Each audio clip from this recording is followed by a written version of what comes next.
That's pretty much, that epitomizes the ship designer experience. Quality or something. Team B is the Artillerist Artificer, Celestial Warlock, Ancients Paladin, Samurai, and Psy Warrior.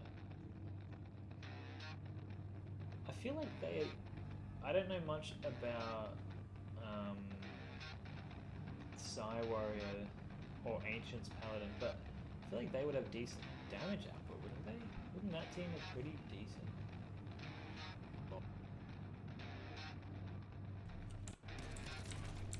Alright. What's that?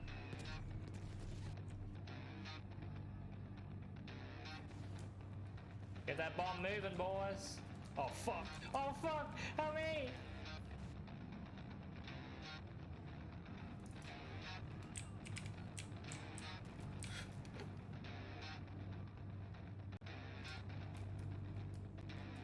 This is my objective now.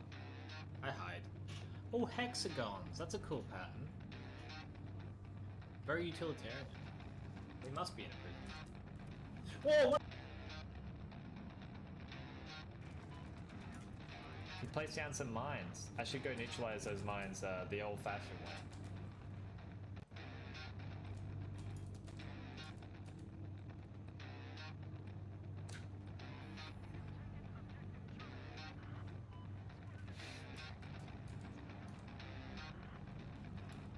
AT mines, clear!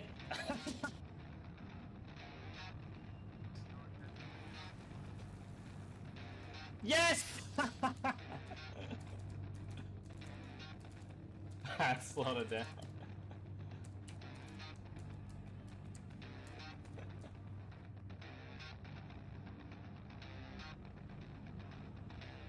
Technically, we would need to put another thruster on the other side to actually make it move and not just rotate.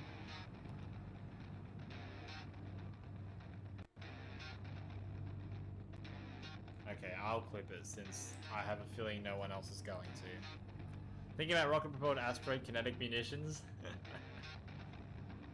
I do wait, keep.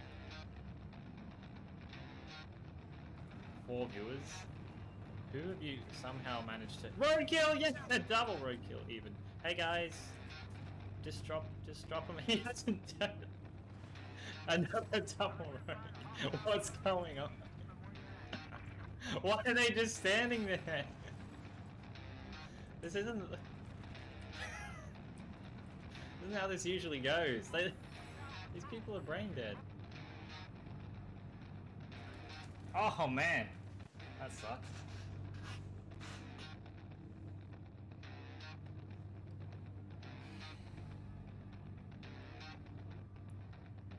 We're getting railed. Fuck. They're not pushing very hard with it though.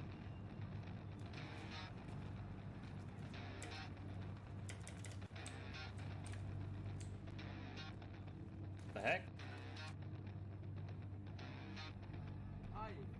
Yeah, I searched Battlefield 4 on the top. It's got some with 21, some with 27, some with 5, and then me with 9. Atomic Cyber! I'm famous. Shut up. I don't know how streamers usually do this. They just sit here and look through streams while people are waiting. Like, yo, you didn't hear Explain Wildlands?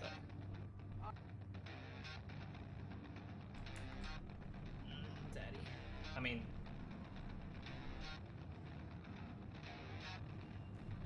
Let's go! Ah. I'm scared. I'm going straight in the back door, you know what I'm saying?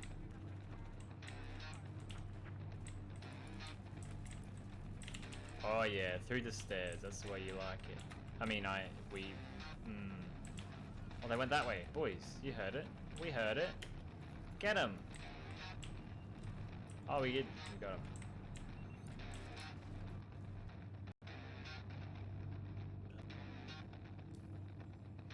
Oh my god, just idiot. It's work. No. Don't.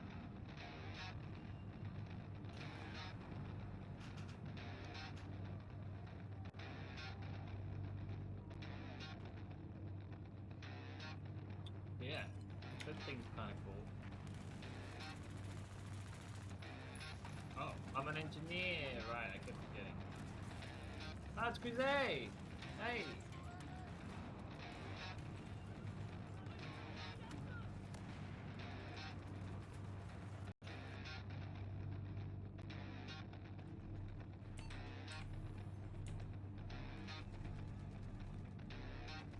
There you are, you little shit. There we go. Easy enough. Really, that wasn't me. That was all the heli pilot. He made it easy.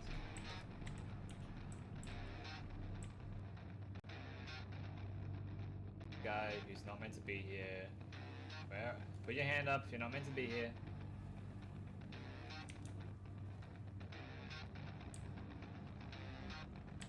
Oh, that's you, bro. That's you. You're not meant to be here. Well, that's one.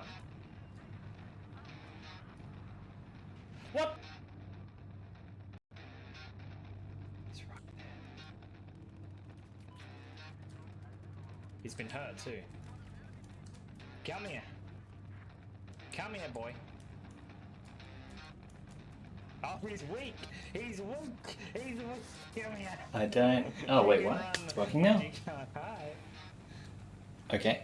Well, maybe that means the other things that are broken can be fixed in the same way. Give me a moment. But thank you. Good job, I can lip read. I tried my best to make it very clear. But thank you for the sub. Deep. I really appreciate it. You see before when I was like at point blank with a guy, like less than a meter away. Have you been? His gun up, Like all the moments when you did, I'm taking them. It was just instant. It was so brutal. But thank you. Is that working yet? I still can't hear it. So I can't hear the clip player. But I assume I see, and I didn't hear the notification for the Streamlabs of that either. Maybe I need to I don't have ammo. mess with something up here. I have a turret. Take him out, turret. No, take him out. Take him out, turret.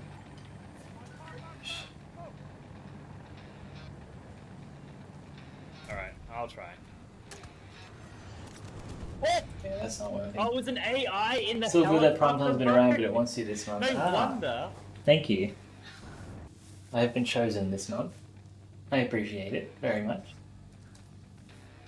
That'll Man, do. Hey, I wish I could hear everything properly, but I guess what's important is that you can hear me. Okay, so the next test. Get that. Epic. Have an ambience. Fantasy ambience. I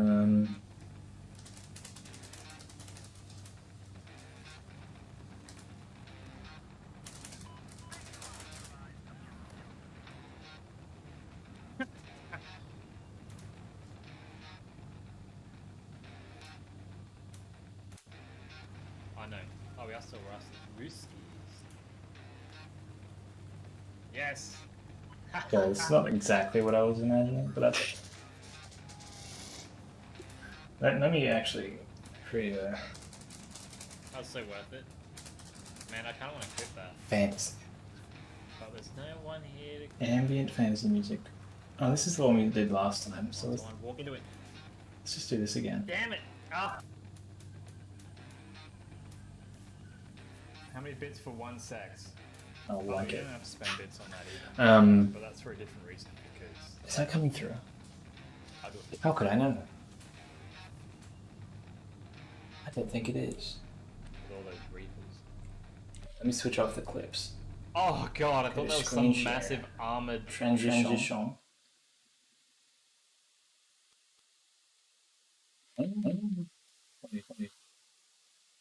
It's pretty my mic through.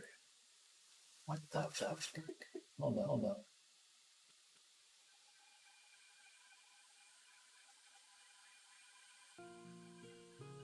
There we go. So that's fixed that. And that's all that matters. And the rest I'll figure out. Right? hill vibes and Aboleths, and that's all that matters, right?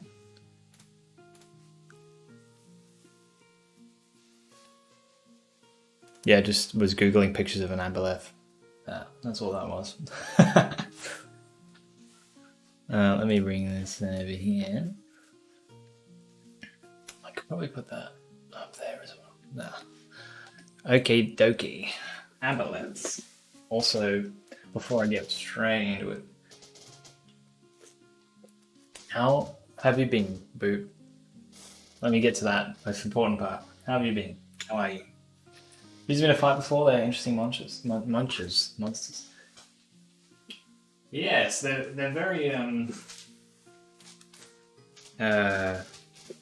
from what I understand about them, they're very like they're the masterminds. So if you get to fighting them, it's only after you've been through a lot of their, servants and plots and schemes.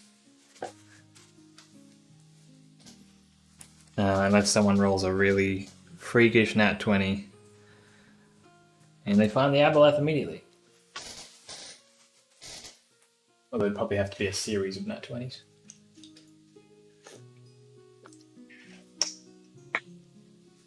You've been okay? Stressed getting 2 campaigns prepped over the weekend. But we did it, and you have a session you need to prep for tonight as well, but you're working all day. Damn. Well, good luck. Seems like you're a good DM. Very dedicated. I've been good. I spent the weekend. I just got home actually from my parents' place. Got home like less than an hour, about an hour ago maybe. I feel like it's a bit less, but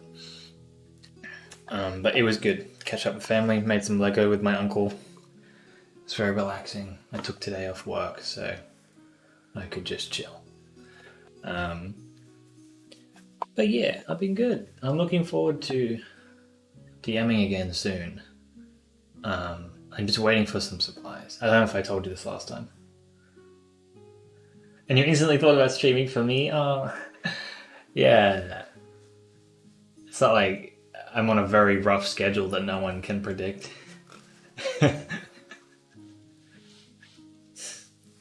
Technically, I'm trying to stream every second day. There's always a day between streams. But then I also miss some days, like on Saturday, 2 days ago, I didn't stream because I was at my parents' place. So, actually, I wasn't even there yet. I was at a birthday party, playing board games. So, it's like every second day, but also sometimes I don't stream.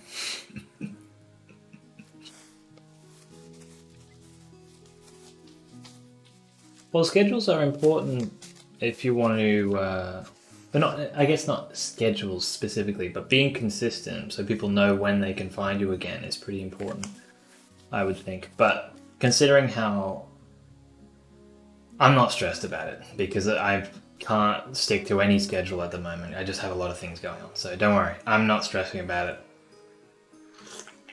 Anything I stress about sometimes is that I forget to tell people that I'm not streaming. So then they're like, hey, you streaming tonight? It's like, oh, no, sorry. But yeah, no, I've got a good balance. But yeah, since I'm not really super hard into streaming, like trying to make a big name for myself or anything, I'm not that worried. I'm just kind of doing it for fun. Haven't had a schedule in forever, but one just naturally formed.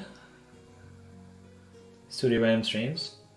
I never do random streams because I'm the kind of person that needs I need a schedule for myself as well. Like I don't like things popping up in the moment. I'm a very I need notice. Like even if I am free on a day, if on the day someone says like, hey, you want to do something? I'm like, whoa, like slow down immediately. Like all they've done is asked me, is invited me out. I was like, whoa. Couldn't you have asked me this yesterday so I could have been mentally prepared? It's like, I'm completely free, but I'm just stressed by the idea of suddenly not being free. So, yeah.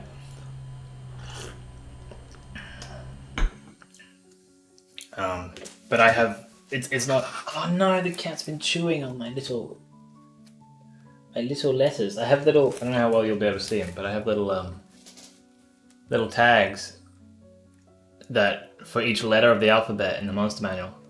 The cat been chewing on them. I'm going to kill the cat. But for now, I'm going to read out the Aboleth section, which is quite extensive, but that's okay. Starting with the little note in the top left, written by Vakir Zeker, Githzerai philosopher and author of The Far Realm, Real Yet Unreal. Interesting, poor kitty. No, I'm not going to do anything, she's too cute. Let me just lift my seat up and then I'll do this reading. When I first got these books years ago, I read them cover to cover, but I didn't memorize them. I will now read an excerpt from the Bible. Was that? Yes, I will now read an excerpt from the scripture that is the Monster Manual. Aboleth. Before... Oh no, it has the word coming. How am I going to read this without laughing? Before the coming of the gods, Aboleths lurked in primordial oceans and underground lakes. They reached out with their minds and seized control of the burgeoning life forms of the mortal realm, making those creatures their slaves. Their dominance made them like gods. Then the true gods appeared, smashing the Aboleths' empire and freeing their slaves. Aboleths have never forgotten. I don't own any D&D books. I'm a bad D&D DM. No, you can get them online and for free, if possible. But you don't. I would say the only thing that's like super helpful to a DM is the Dungeon Master's Guide, as you may have guessed. But even then, there's so much info on YouTube. I'm sure you're great. I'm sure you're great. You've got the dedication, and that's really what matters. You care. That's what matters. Eternal memories. Aboleths have flawless memories. They pass on their knowledge and experience from generation to generation.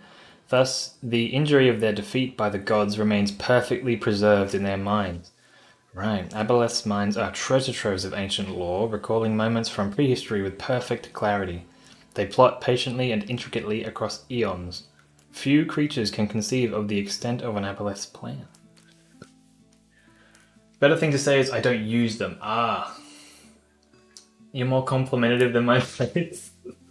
Well, I mean, I'll be honest, I guess I wasn't that complimentary with the DM. One of my friends who's DMing a campaign has been for a few years with us. I'm not playing it anymore because I was switched to a co-DM role and he doesn't actually need to co-DM, so now I'm not actually in it at all.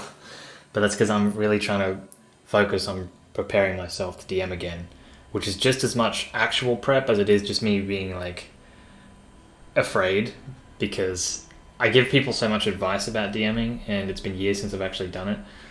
So I'm afraid that all that's just going to crumble down. People are going to be like, wait, you're not good at this. Why have I been listening to you? And I'm going to be like, fair enough. Aboleths are weird, man. Hey, Socks, how you doing? They sure are. I was just reading about their perfect memory. The next section is Gods in the Lake. Aboleths dwell in watery environments, including ocean abysses, deep lakes, and the elemental plane of water. Oh, that's good to know. In these domains and the lands that adjoin them, Aboleths are like gods, demanding worship and obedience from their subjects. When they consume other creatures, Aboleths add the knowledge and experiences of their prey to their eternal memories.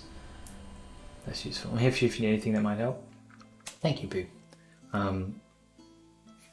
Well, I might do some actual DM prep streaming at some point so you guys can see what I'm doing. Although, I wouldn't want my players to see that. Then again, my friends like never watch my streams, so not sure. It could be fine. I don't know. Anyway, Socks. Hey, everyone, DM's different, and in my opinion, there are almost never a wrong answer. The way my DM runs things are vastly different to the way you would DM, and that's okay. That is very true. I completely agree.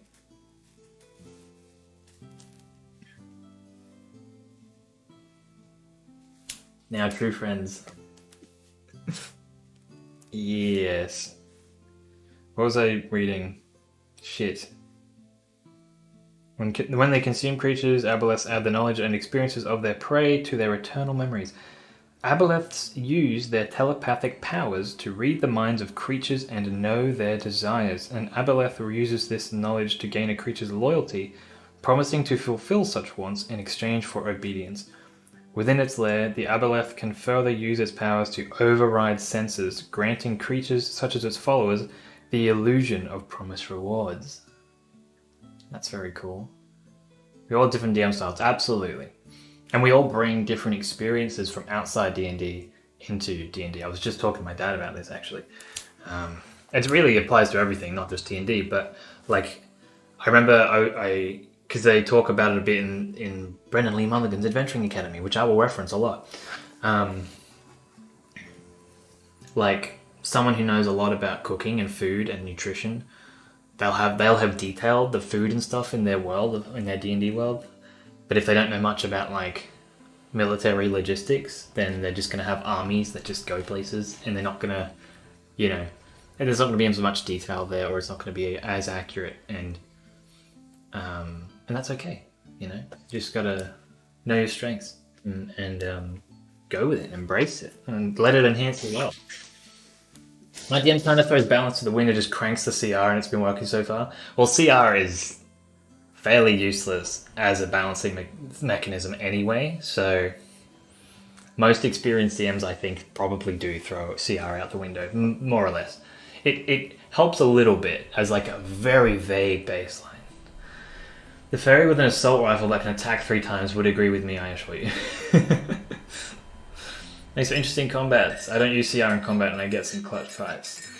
Yeah, I think it's in some ways it's more harmful than it is helpful, CR, because it's it can make people think that it's that simple. It's like, oh, so if CR says it's a medium fight, then done. I've done it, even though the creature has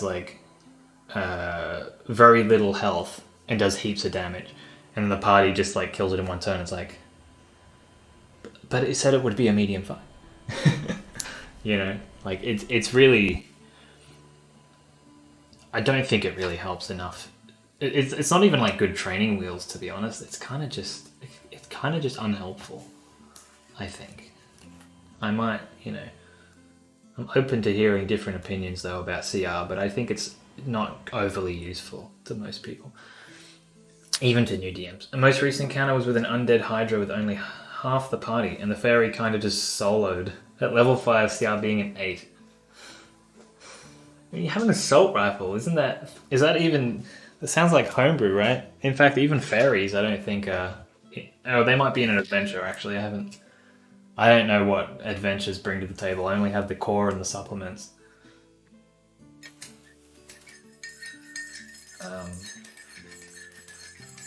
But yeah, once you're in homebrew race and weapons and possibly classes, then yeah, balance is already out the window anyway, so...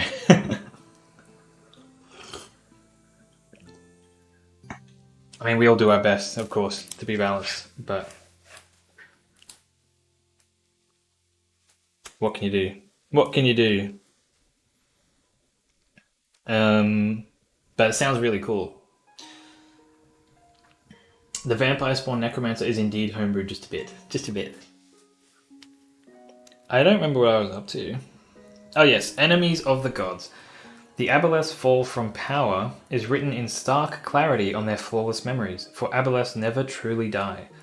If an Aboleth's body is destroyed, its spirit returns to the elemental plane of water, where a new body coalesces for it over days or months. Ultimately, Aboleths dream of overthrowing the gods and regaining control of the world. Aboleths have had untold eons to plot and to prepare their plans for perfect execution. So immediately we get a lot of info there. Also, this Aboleths have lairs, which is immediately something I did not prepare for with my little template thing. But should be right. should only make it easier. Some of us put a lot of work in balancing our homebrew classes. I think I have about 6 classes I've completely homebrewed for my campaign. Hey, I don't mean to say they're not, like, balanced. I just mean, like, it's, the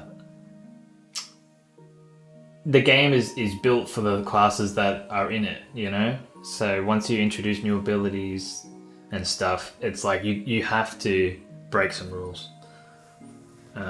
You have to know that certain rules aren't going to work so well anymore, or something like that. Which is good. It's what you want, right? When you're homebrewing. The whole reason we homebrew is to add or change rules that we think need to be added or changed. And DM like to reward creative ways to handle situations. Yes, of course. My character is getting a shadow soon, and I brought up, could the shadow be my character's shadow with its abilities? And he said, sure. Wait, so when you said getting a shadow soon, what was it originally before you asked for it to be your shadow? It's actually a shadow soldier, but it's pretty much the same. So you're talking about shadow as in metaphorically, like someone who shadows you, like an apprentice? Or shadow as in like the creature shadow that's like made of shadows? A shadow soldier. I do not know what that is. Let me look that up. Or you can explain it. Or we can do both and expand. Hold on. Shadow soldier 5e. It has ranks. Oh, this is D&D wiki. Hold on. I want D&D Beyond, if it exists in any official capacity. Okay, it doesn't look like it does. So, do tell me. What is a shadow soldier? Oh yeah, for the next section I was up to is an Aboleth's lair. With my homebrew necromancer, I can choose an undead at CR3 or lower and make that instead of regular skeleton. Make the Shadow Soldier tier 3. Oh, so you're using the one from D&D Wiki. Well then, I can bring that up. I wish this had links to the other ranks. That would be cool. Rank 3. Sorry, you know what? I should be doing this over on this screen.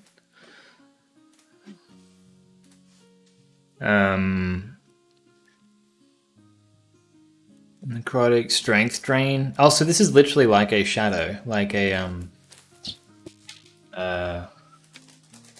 just like a more powerful one of these. Because they do strength drain too, right? Like that's the whole thing.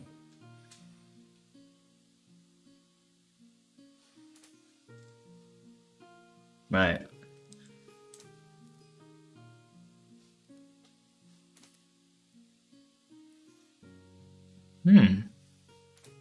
Oh, definitely stronger. Doesn't even have sunlight weakness. Although they sort of nerfed the amorphousness. A shield for a squishy PC. Fair enough. Yeah, so it's just like a shadow, but with weapons.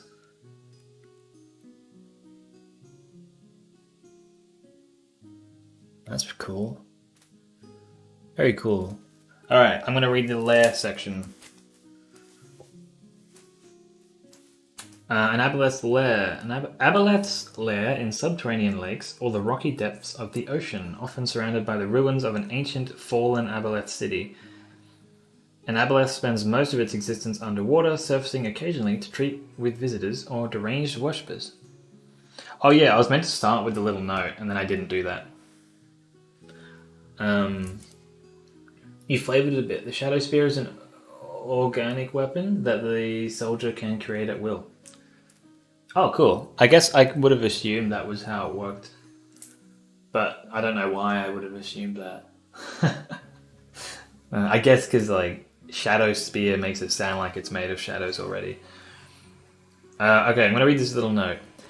Could it be that Aboleths are older than the gods? That before the Divine Ones came to be, such horrors shaped the multiverse? Now there's a chilling thought. This was from Vakir Zeker, Githzerai, philosopher and author of The Far Realm, Real Yet Unreal. That thing I mentioned at the start and then didn't read out. Glorious Zote, hey, how you doing? Welcome back. Okay, so Aboleth's lair. Lair actions. When fighting inside its lair, an Aboleth can invoke the ambient magic to take lair actions. On initiative 20, does one of these. We also agreed it can change its size since it can squeeze through cracks of an inch or wider. Oh, that's quite strong. If it can get bigger. Yeah, that's very... At least by 5e raw. If you're using raw for size, making itself like bigger as if the enlarge spell is very strong. Mind if I ask an unrelated question regarding a character I'm trying to make? Want to know if it makes sense in Forgotten Realms and therefore most games? Well, I am actually not an expert on Forgotten Realms.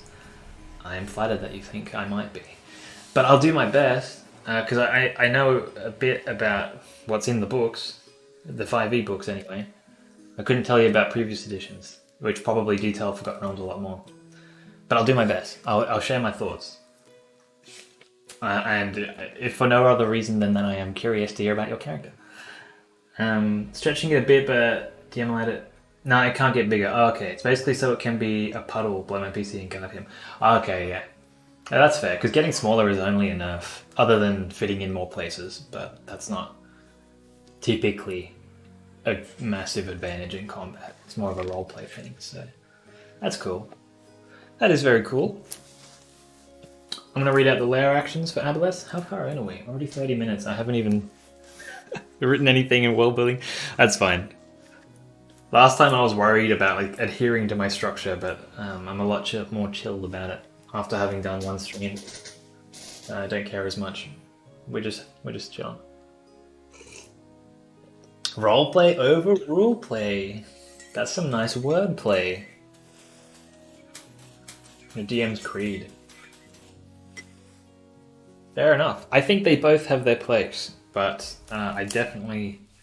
I guess it's far more common for roleplay to sort of be held in higher regards, so... You know, I've never met someone who I've needed to say, like, whoa, do less roleplay, dude. Remember, there are rules. Like, it's never been a problem before. Whereas people being overly fanatic about the rules is definitely a thing, so... Lizardfolk Blood Hunter sounds cool already, based on it being transformed into a Lizard King, but turning against Sessanek. That's already shit I know nothing about.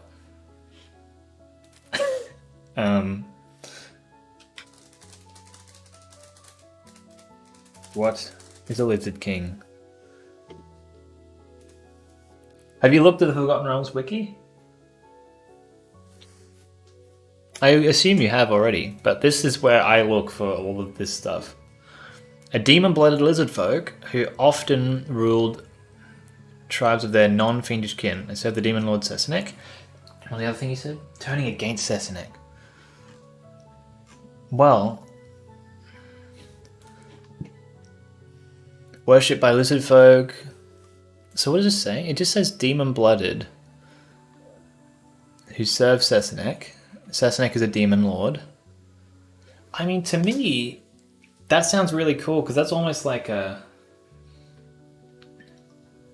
It's almost like a tiefling lizard. A tiefling lizard folk. Where it's got this infernal or abyssal. I don't know which way around that is. Demons and devils. Demons and... yeah, devils. Yeah, so... And I mean, tieflings... Just because they have the blood of some infernal blood in them doesn't mean they serve or worship things from that realm, right? So I think this could work exactly the same way. The only difference being that if it's expected that Lizard Kings do worship Sessanek, then you have to think of some reason that yours was able to break away. Like, maybe like some experience that changed the way they think. That's what I would be looking for in the backstory. Would be like, okay, so why did your character break away? Why did your lizard king decide, oh, maybe I shouldn't be doing what all the other lizard kings are doing? That's the only thing I'd be looking for. But yeah, having a look at Sessanek and what they do would help too. So Socks got the idea from a manga. Where he can do this in fucking spades. At level 8, I'm gonna have 7 resistances. At level 8? Is that too OP? At level 8? Well, it depends what the resistances are. Because different resistances have different strengths. Like they occur... Like, for example, poison is the shittest damage type in the game. And if you gain resistance to poison, then you'll just be adding your name to the list of like more than half of the creatures in the book. Why? Like that's not a big deal, but being resistant to something like Radiant, Force, I think Thunder's up there. Like those are really rare resistances. But I guess in general, I guess it's more about how many creatures deal that damage than how many creatures have that resistance. So I guess that's what you'd want to look at. But let's see actually. D&D 5e most, because I've only ever looked at the most common damage resistances, most common damage types, variety of damage types, tips and tactics. Fire, poison, and necrotic damage are the most common type after slashing, piercing, bashing, but bludgeoning. Okay, I hope this is still 5e. Couldn't find any bias between those. Cold is the next major type you'll experience. Acid and lightning are less common than cold. So you got your elemental stuff. Psionic, this is not... You mean psychic? I hope this is not a different edition that they're talking about. It sounds like it is, though.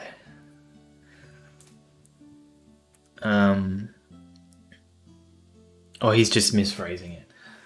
Fire, necrotic, cold, poison, piercing, bludgeoning, and slashing. Well, they all fall into... They're very common. They're like the common damage types. According to this thing. This is one post, though. This might not be perfect. Tier list for damage types. It's best to have resistance to. There you go. See, this shows resistances in creatures. So this is like if you were choosing what type of damage you want to deal. But you are choosing, or not choosing, but you are looking at your resistances. None of these have that awesome breakdown. Oh, well, I guess this is close. So they're obviously, they're normal. They're very common.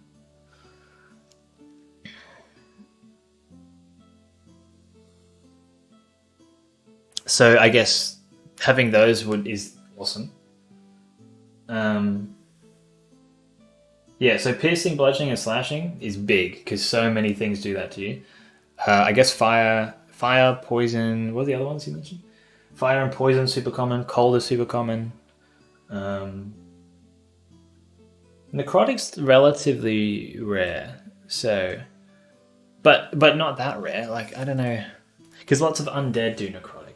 So, but yeah, no, you've got some of the most common damage types in the game. The most common damage types in the game, basically. So, you're going to be resistant to most damage. Like the vast majority of damage. Psychic and Thunder was so rare, I didn't even know they were a thing.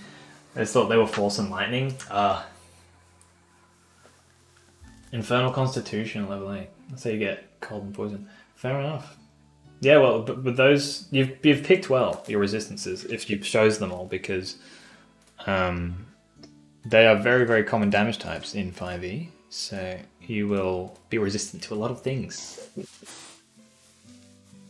Only have 34 HP? Right, but like mathematically, it's like you've got double that because you take half damage. Right? Until you meet something that you're not resistant to, and then you cry. So, you capped your con at 6 forever for game balance and for backstory purposes. Oh, fair enough. That's a hard nerve to take, so I'm proud of you. Gives a chance for your DM to get even more creative with encounters. Yeah, true. It means you'll get some interesting enemies. Okay, I am going to try and read this though. So as much as I love talking to you guys, I'm just going to read the lair action section for Aboleths.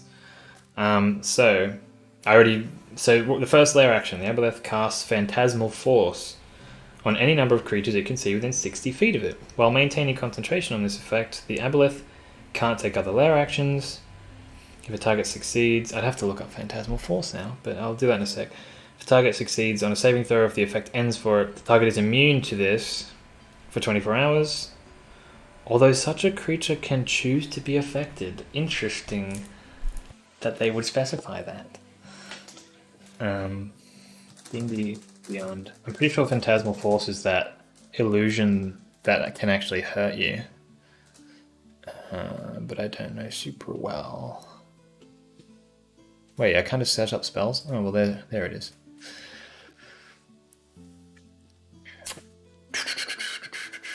It includes sound, temperature, and other stimuli. An affected target is so convinced of the phantasm's reality that it can even take damage from the illusion. A phantasm created to appear as a creature can attack the target. Similarly, a phantasm created to appear as fire, a pool of acid, or lava can burn the target. Each round on your turn, the phantasm can deal 1d6 psychic damage to the target if it is in the phantasm's area or within 5 feet of the phantasm, provided that the illusion is of a creature or hazard that could logically deal damage, such as by attacking. The target perceives the damage as a type appropriate to the illusion. Oh, that's weird because it is psychic damage, but it perceives the damage as a different type. That's so weird. I guess it doesn't matter. I guess it's just for description purposes. But it's just weird that they say that because that implies that characters have an inherent understanding of what the damage type is, which I guess is true. That's true. Yeah, so it's not that weird. Whoa, there's so much. I'm trying to catch up. Killing one hero who doesn't die, since his regen being a vampire spawn, right. 4 of his resistances come from there, of course. From being a tiefling before he turned, damn. DM let me take Infernal Constitution in the future. I just want a pitch black puddle to be under my PC instead of the whole shadow nonsense, because that works better and it's just kind of funny. Fair enough. It's really cool that your DM is very lenient with all of that stuff, because it means you get to be very creative, and being as powerful as you are, he gets to be, or he or she gets to be more creative with what they challenge you with. So Phantasmal Force is one thing they can do that's very cool. Pools of water within 90 feet of the Aboleth surge outward in a grasping tide. Any creature on the ground within 20 feet of such a pool must succeed on a DC 14 strength saving throw or be pulled up to 20 feet into the water and knocked prone. The Aboleth can't use this layer action again until it's use a different one. So I should actually drink this drink while it's still warm.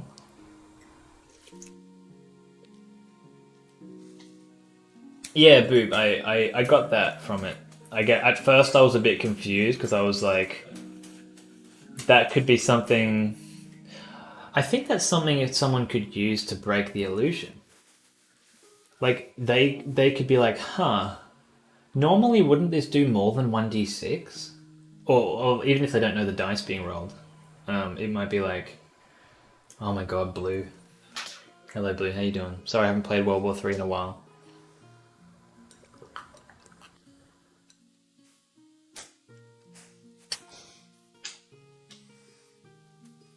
But yeah, if I get attacked, I don't know, if the Phantasmal Force was like, I don't know, a pool of lava, and I'm standing in lava, and it's like, you take 1d6 damage. It's like, really? For standing in lava? Just 1d6?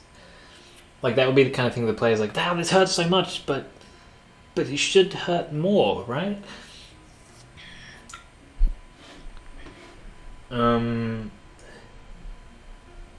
When someone attacks my character in the Shadow Soldier, will strength drain them and attack them with a spear. Yeah, that's pretty powerful. Just hold its action in the case someone attacks. Yeah, smart. And soldierly, I guess. Makes sense for like a bodyguard type thing. Me too, kinda. Been out and about.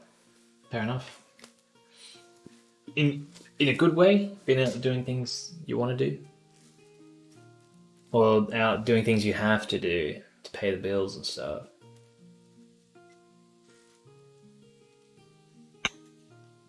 We talk to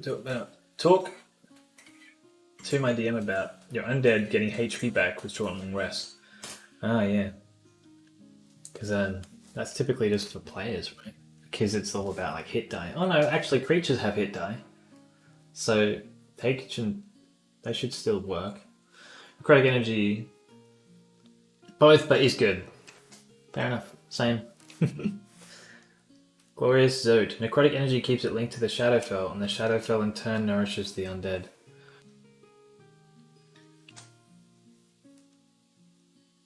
Is that like how you would flavor the Shadow Soldier regenning when it rests? Also, how are you doing Zote with figuring out your character and reading about, what's that thing's name? That got Sesinek. How's that doing? Okay, last lair action. Water in the Aboleths lair magically becomes a conduit for the creature's rage. Aboleths are barbarians, confirmed. The Aboleth can target any number of creatures it can see in such water within 90 feet of it. A target must succeed on a DC 14 Wisdom saving throw or take 2d6 psychic damage. The Aboleth can't use this lair action again until it has used a different one. The only thing I really am worried about is my Shadow Soldier getting damaged, because when its HP hits 0, it's reduced to ash, and that's fucking annoying. How do you make a new one?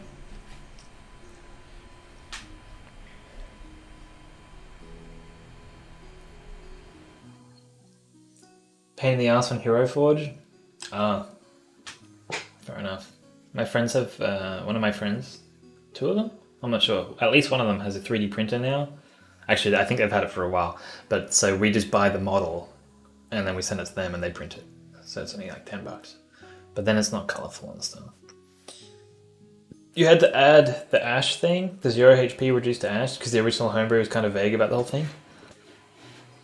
Fair enough. Okay, regional effects. Sorry, I should have skipped the layer actions until I got to actually running the Aboleth. But yeah. Oh, you want to join the Discord? Please do. Please join the Discord, guys. Feel free.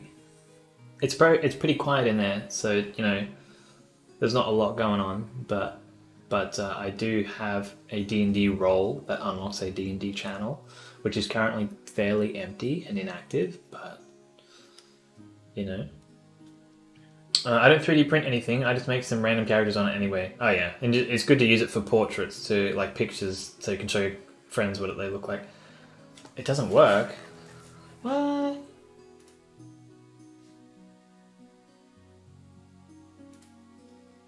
Mine still works.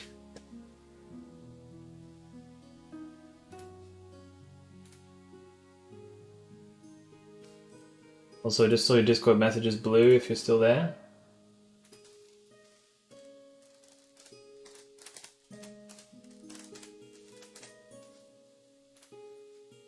You should be working. What is it saying when you try?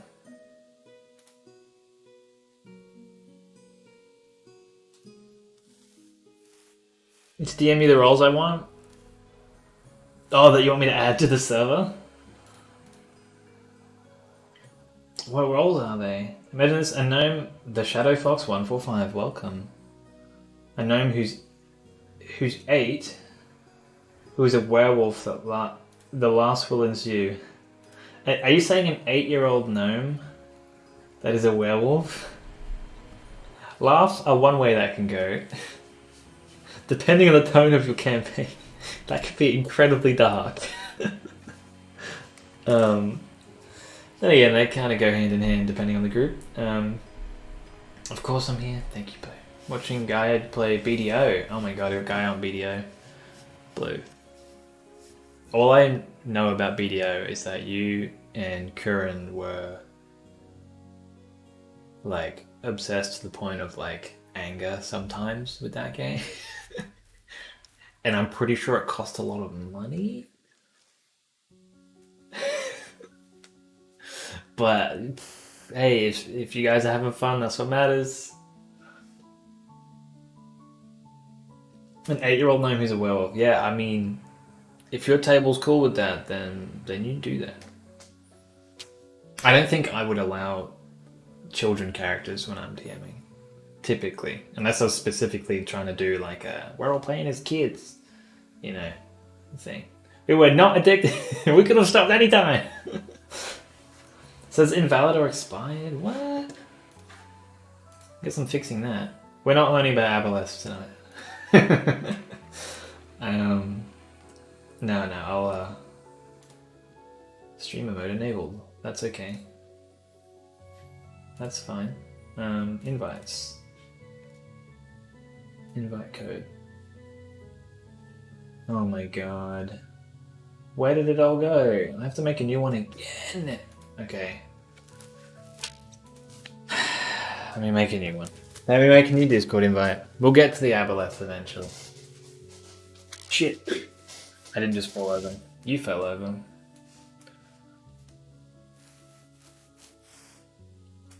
Is it just Hotel Transylvania with extra space? My character would have a fucking stroke when he sees that. He's quite against children being harmed because of his backstory. I think most people are, regardless of backstory, but yeah, there can be reasons that you're even more fanatic about that. I could understand that.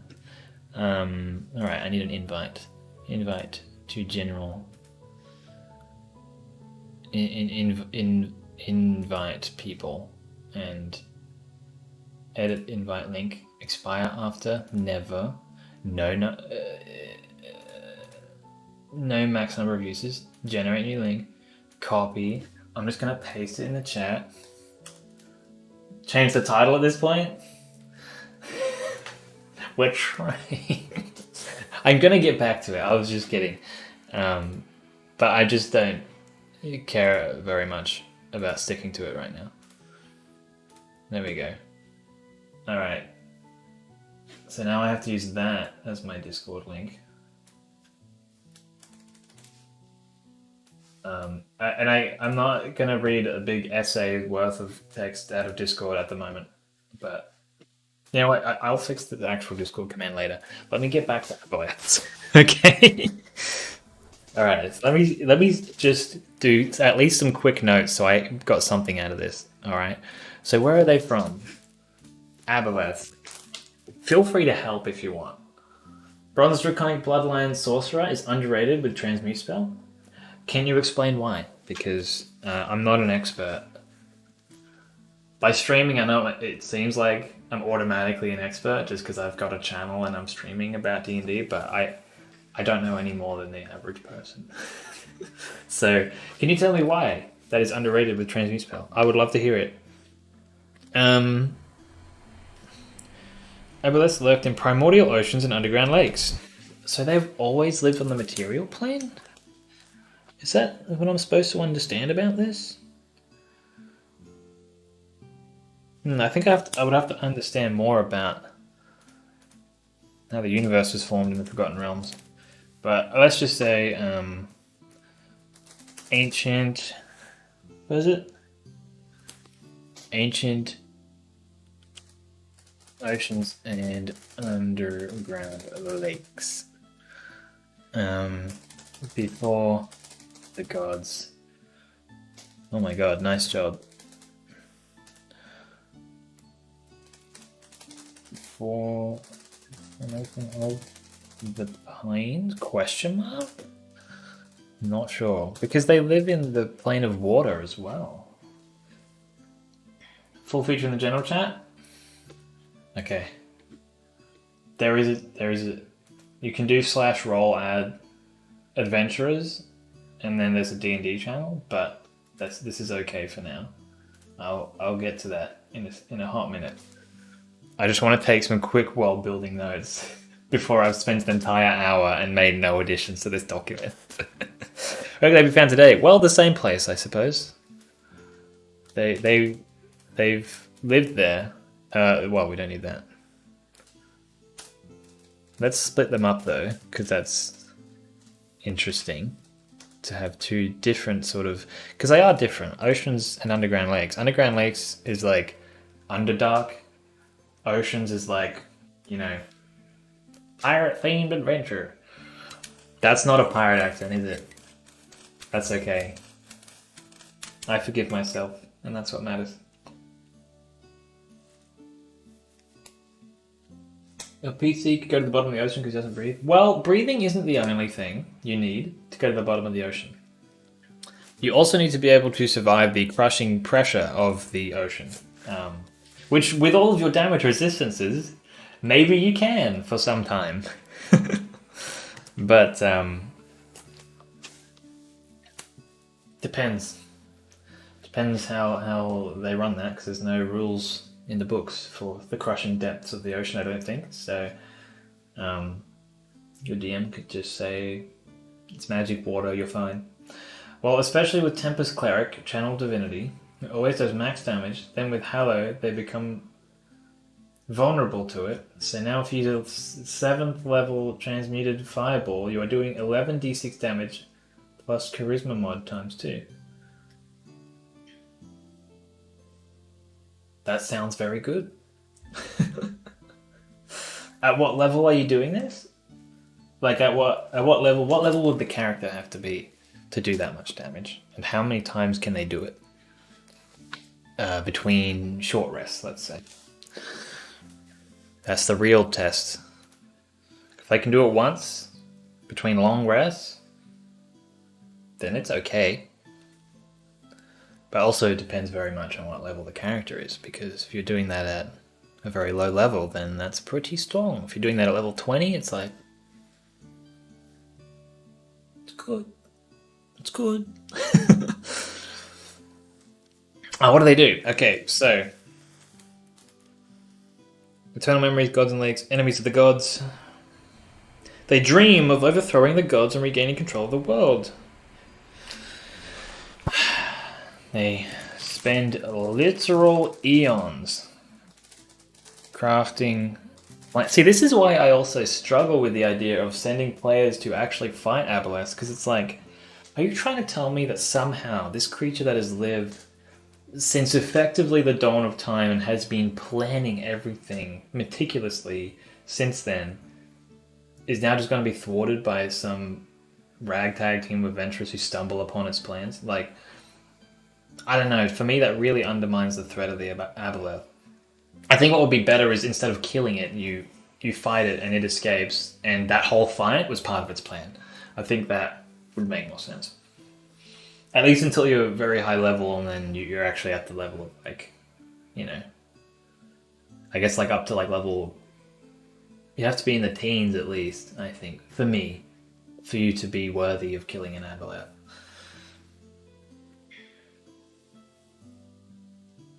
The gods are dicks?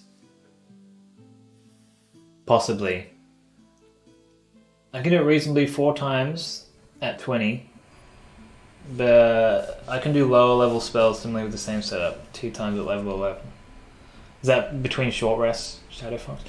So that's pretty good. How much does 11d6 average do? 11 times 3.5 is 38. That's pretty chunky. Yeah.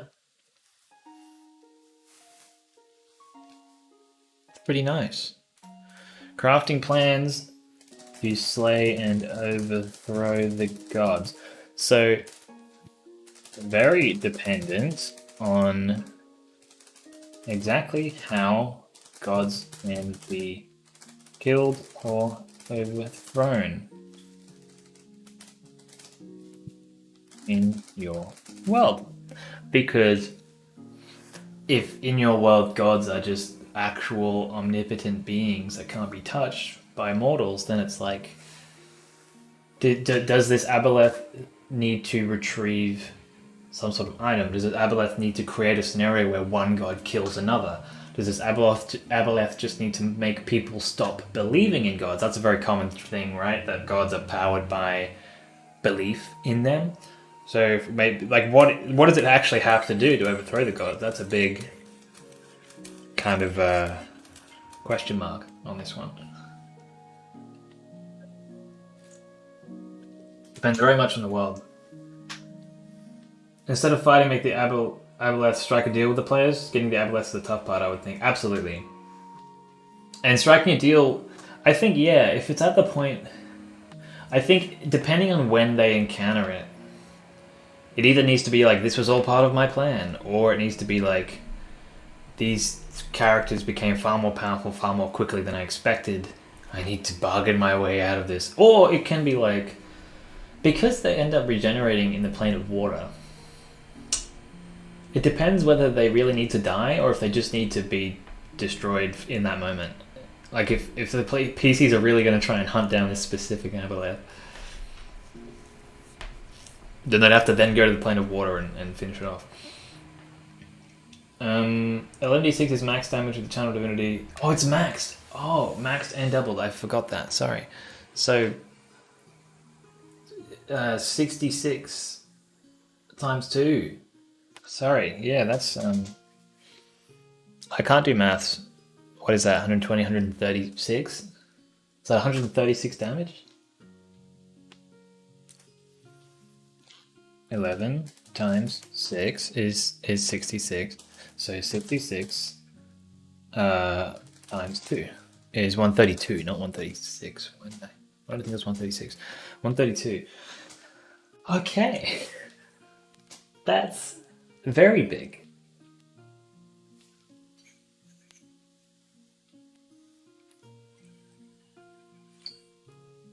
That's some big damage. Very impressive. We should do like a made up combat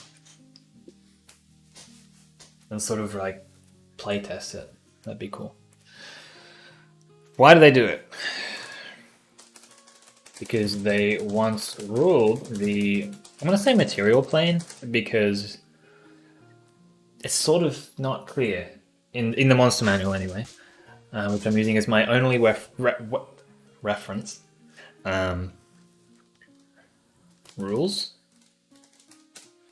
Ruled the material plane,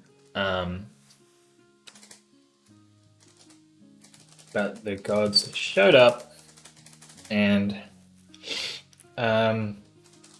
stomped them. I don't know, and immediately overthrew them.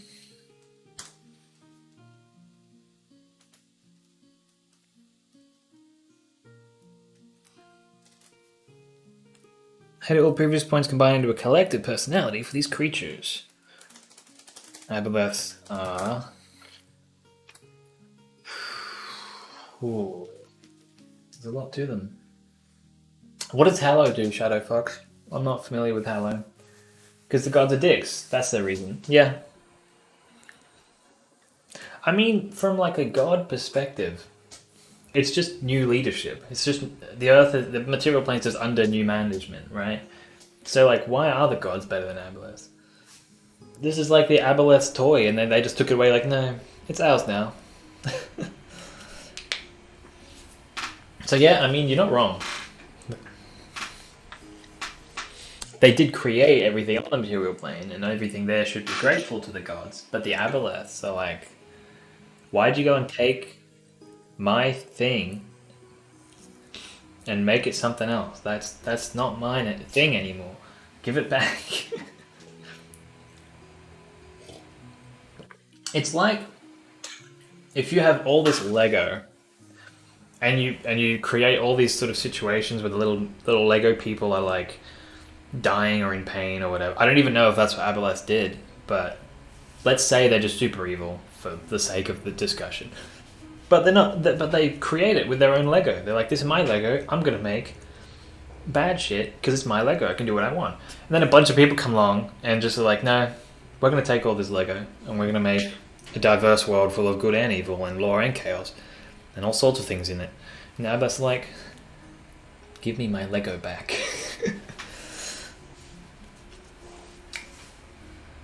Two-turn Nalfeshni. God, you are using words I don't recognize because I'm just not good enough. Maybe 5e Nalfeshni? D&D Beyond Nalfeshni.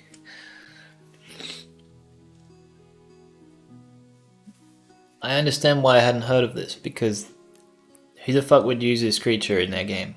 Who looks at this and thinks, oh, I would love to put the creatures against a weird boar demon? No judgment to people who do. I don't know. It's not my favorite. Horror Nimbus. Fair enough.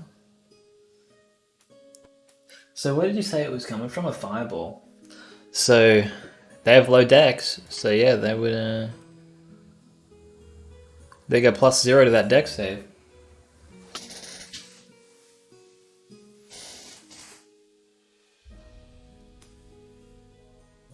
Yeah.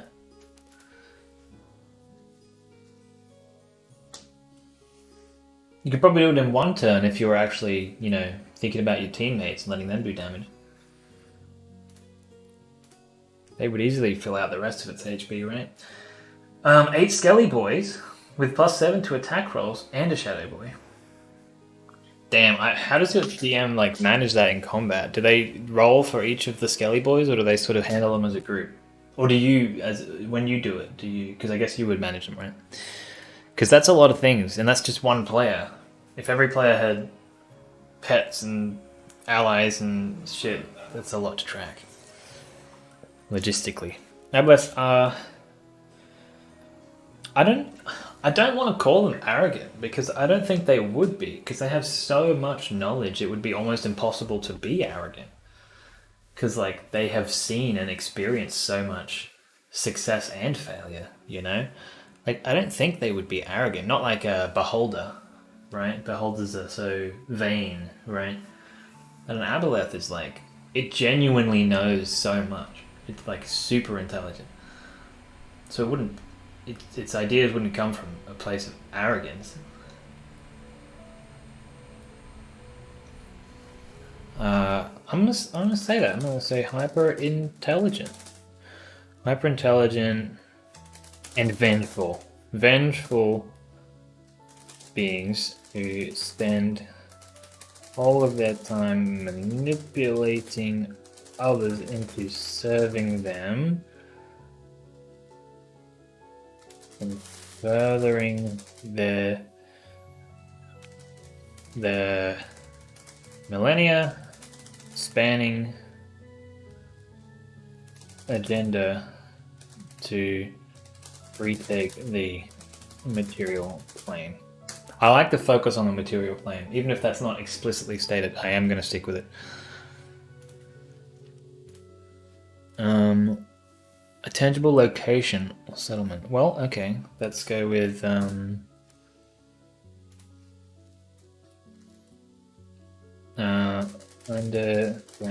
light. I mean, this is hard to say because it's. I don't want to reduce it to a single location. And it's like, oh, the players go here, and there is an Aboleth, and they kill it.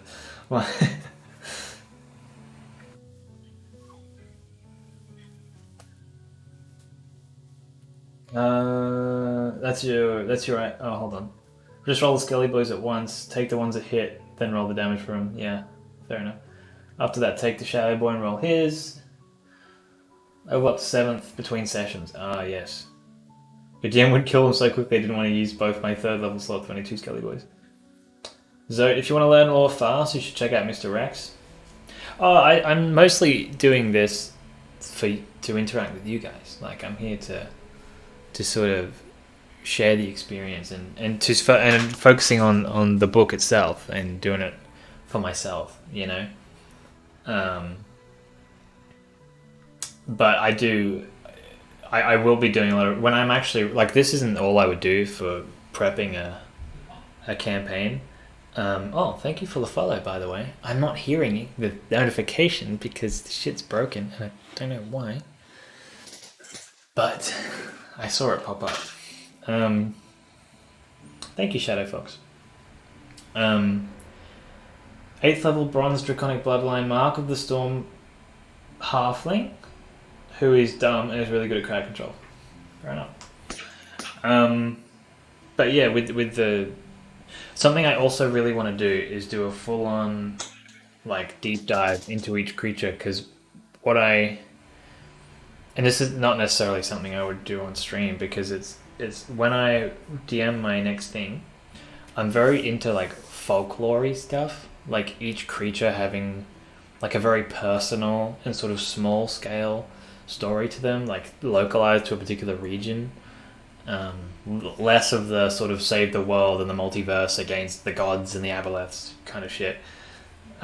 So what I'd like to do is, like, with each creature, delve into not just what they are in D&D, but more importantly, what inspired them in real world culture, and all the different things you can pull from. So, for example, Aarakocra, I'd be looking into as many examples I can find and manage in my brain of bird people in real world cultures and mythology and folklore, and like taking bits from that, because that would just make them so like rich with their own bird people culture, you know.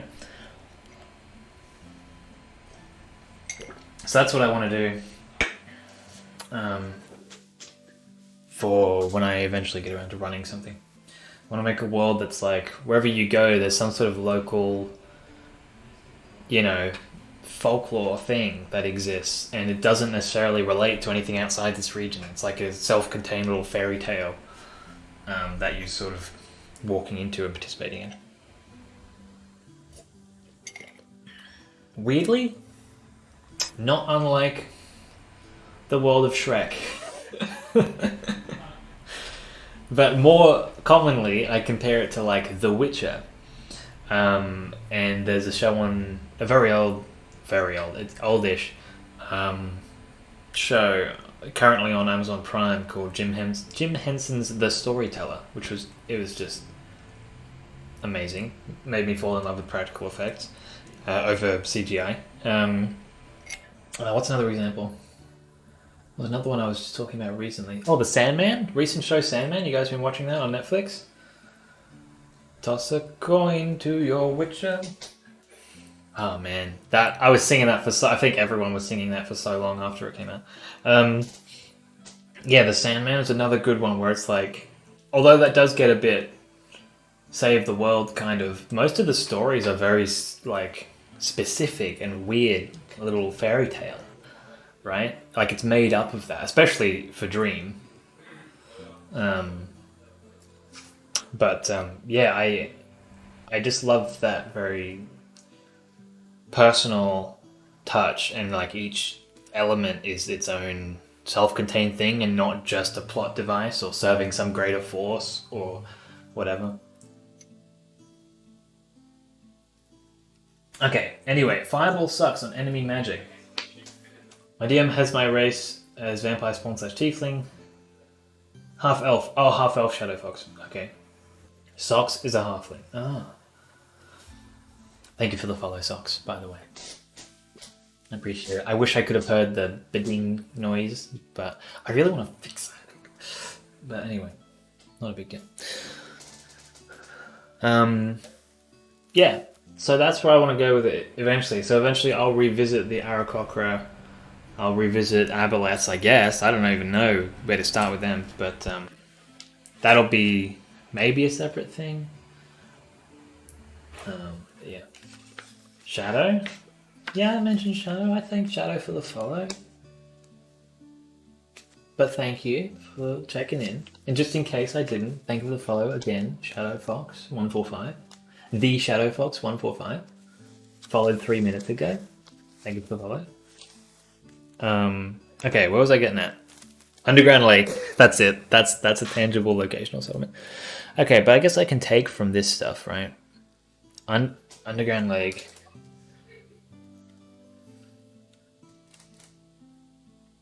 What would be even cooler and more unique?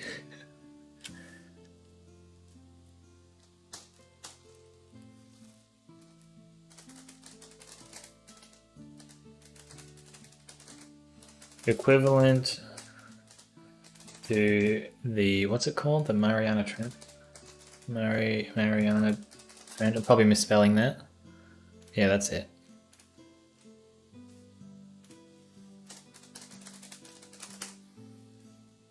That shadow. Oh yeah.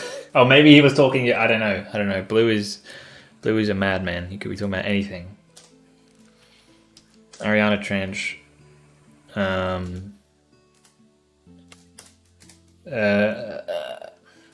With a thriving, floating city on the surface, but secretly controlled by a Shadow government of cultists. Research. See, that would be cool. I'm thinking like for another reference, Shipwreck Cove from Pirates of the Caribbean. Like the imagery, I don't know. I really like it. Underground cave flooded with water made by the Aboleths. Yeah, but that's very like common, I think. Not that there's anything wrong with that, but I wanted to try and like, I don't know, just get something a little different than what I typically see with Aboleths. I thought that would be cool. A whole floating city out on the water, made of like boats and wood and shit. And it sits right above like a Mariana Trench type thing, and they like, a lot of their money is made by diving down and collecting rarities from deep in the ocean. Which I think would be really cool. Shadow Fox. I like to be very detailed when it comes to describing my characters. So my character, the sorcerer, I was mentioning her blood as if it was flowing like electric currents and was visible with bronze scale patches cover some of her skin. Right. That's cool. Oh, so is Bronze a lightning dragon, by the way? Bronze dragon, indeed, beyond. You're probably going to answer me before I find the answer myself, but I'm just going to find it. Lightning breath. Okay, I found it. Sucks. So I added this anytime I cast a spell to make undead. I flavor it as black smoke secretes from the corpse I'm targeting, eventually engulfing it and twisting it into the new undead, then disperses, and what we are left with is a new undead on a knee, pledging their loyalty in front of my player register. It hasn't come up yet because my skeletons just climb up from the ground, like skeletons escaping their graves. Ah, of course. Since with my homebrew I don't need a body for simple skeletons. Fair enough. A flavor brother. I feel... I have never met someone who doesn't... Actually, maybe that's not true. I think I have played with people who are not too super into flavor, and they were sort of just into the numbers and the combat. But they weren't bad people or bad players in any way. They were just like... They just were kind of just there for to make number big and do big damage and stuff like that. Which was fun. And then they sort of just sat to the side, like didn't really talk outside of combat, and that's okay because the rest of us got to do our roleplay stuff, and they didn't try to hurry us or anything. So, and then once we hit combat, they were very good at it. So it was fine. But yeah, it was the vast majority of people I've met all love to flavor their things. The only people who I've met who haven't done stuff like that are probably new players who don't even think about it, and they're just like, wait, I can do that? Wait, I can just reskin something? We can do that? So, and that's the only reason they haven't. It's because it just hasn't occurred to them. But anyway, let's give it a name. Why not? Floating city on the surface. Shipwreck Cove from Pirates of the Caribbean. Called Shipwreck Cove. No, I'm kidding. I don't need to name it. I don't know why I was so obsessed with that idea. Okay, problem drivers for Aboleths. Well, there's a pretty obvious one. The law mention any existing predators, preferred prey, agendas, or rivalries. Well, obviously,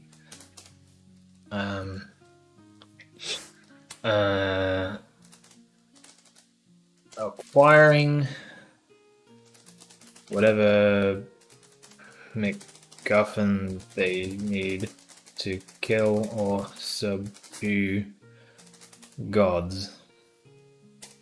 You know what it doesn't mention is how they treat other Aboleths.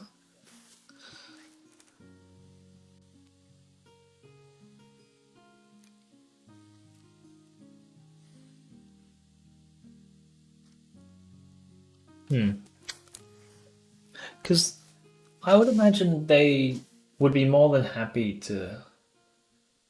More than happy is an exaggeration, but I imagine they would work together because they all want to overthrow the gods. Like, I'm getting chilly. Hold on. Eh. My cloak of koala.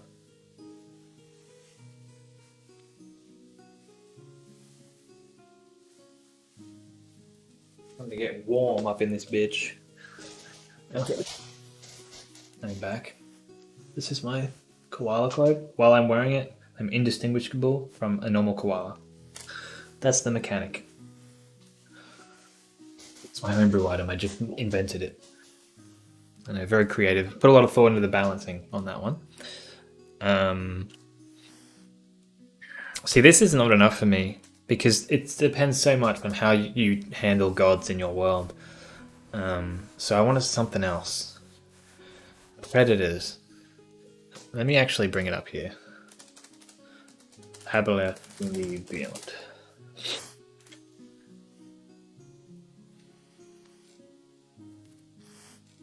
Oh, are they vulnerable to anything? They are not. Also not resistant to anything. They're not even that powerful. They would want to be hiding.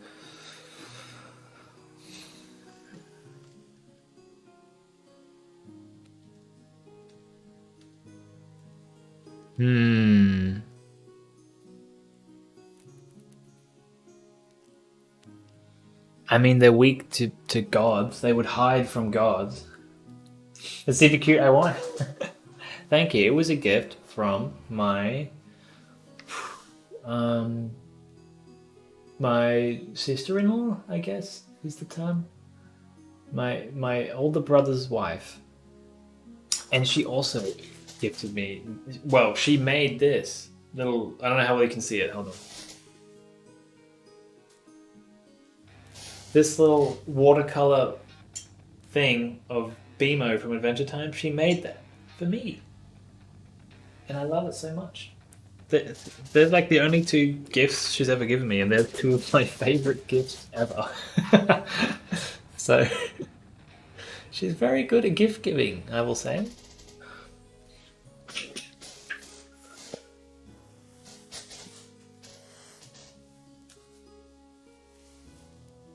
A lot of fun to play and write because of the dynamic shows other people, either the fascination others have in her.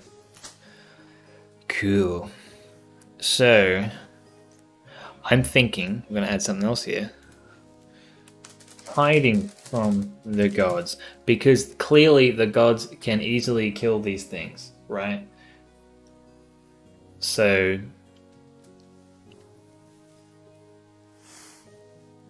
they need to hide if ever the gods' attention is coming their way. Which means maybe they would be a little more afraid of people like paladins and clerics. At least those who serve a god.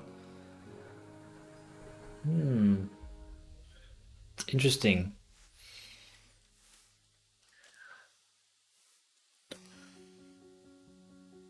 Preferred prey. Preferred prey? I don't think so. Or anything that lives in... Yeah, I don't think they prefer anything specific. They're working towards, you know, getting whatever they need to kill or subdue gods. And they are hiding from the gods while they do it. What was one arise from our world building? Well, that is a great question, me who wrote this a while ago. And let me tell you, these guys live in the Underdark and in the ocean. So let's look for CR. Let's go with like 9 upwards. Underwater. Underdark. Filter. Aboleth. We've got an Alhoon. CR10. This CR is equivalent to an Aboleth. So if this or any of these found an Aboleth, an Alkilith, that's a weird one, the Aboleth would be in danger.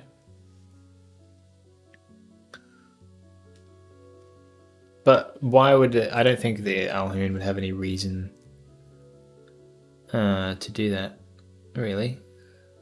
Well, they could serve an Aboleth, but we want something that would be a threat, I think. to the Aboleth. Or, yeah, basically. Arc Druid. That's an interesting idea. Watch over the natural wonders of their domains. They seldom interact with folk away from their druid groves, unless there is a great threat to the natural order or to a nearby community. Beholder. Let's look at Beholders. Are they in here? Beholder, yes. Wow, they are much stronger than Aboleths. Supposedly. More hit points, higher AC. Oh, hold on, I closed Aboleth.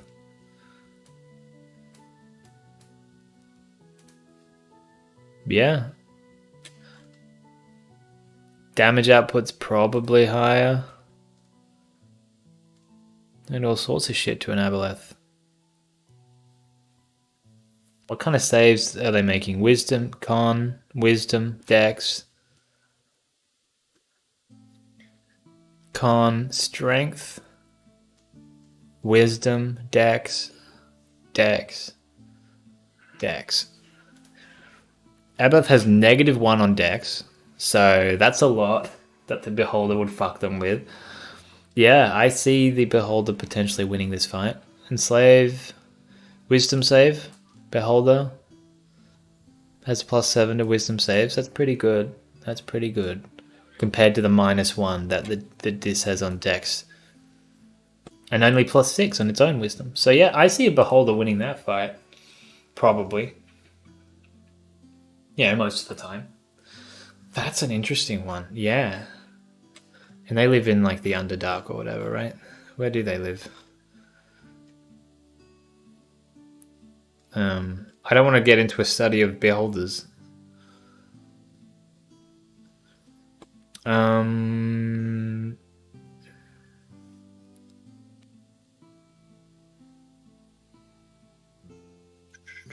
Alien lairs. Frigid hills, abandoned ruins, and deep caverns.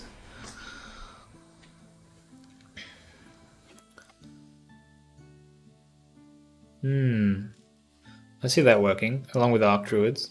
So I guess just other... What problems might arise from my world building? What would do... So an Aboleth would take great pains to hide itself from these creatures. So what would they need in order to find it? Let's look at its lair stuff. Slimy and wet, difficult terrain. Fouled water. Illusory image of itself.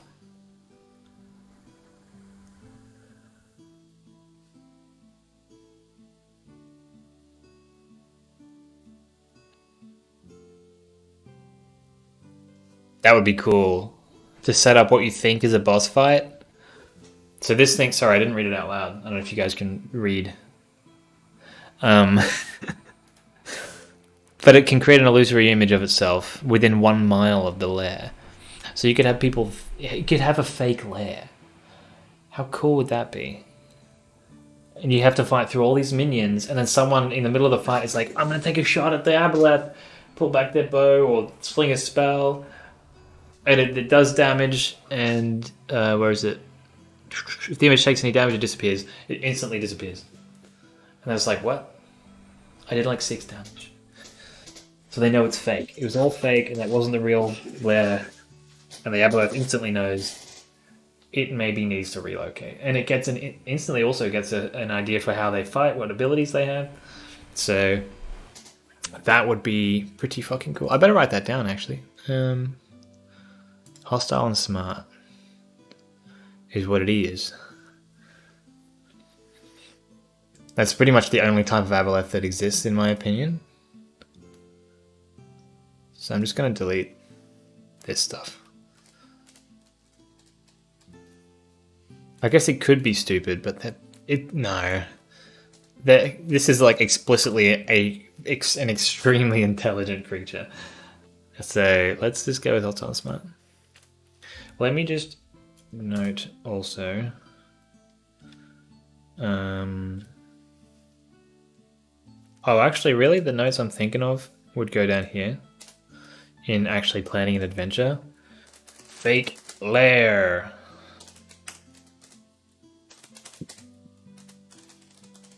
Creates a fake lair with an illusory image and lures the party into the lair for what they think is a boss fight, but which it is used.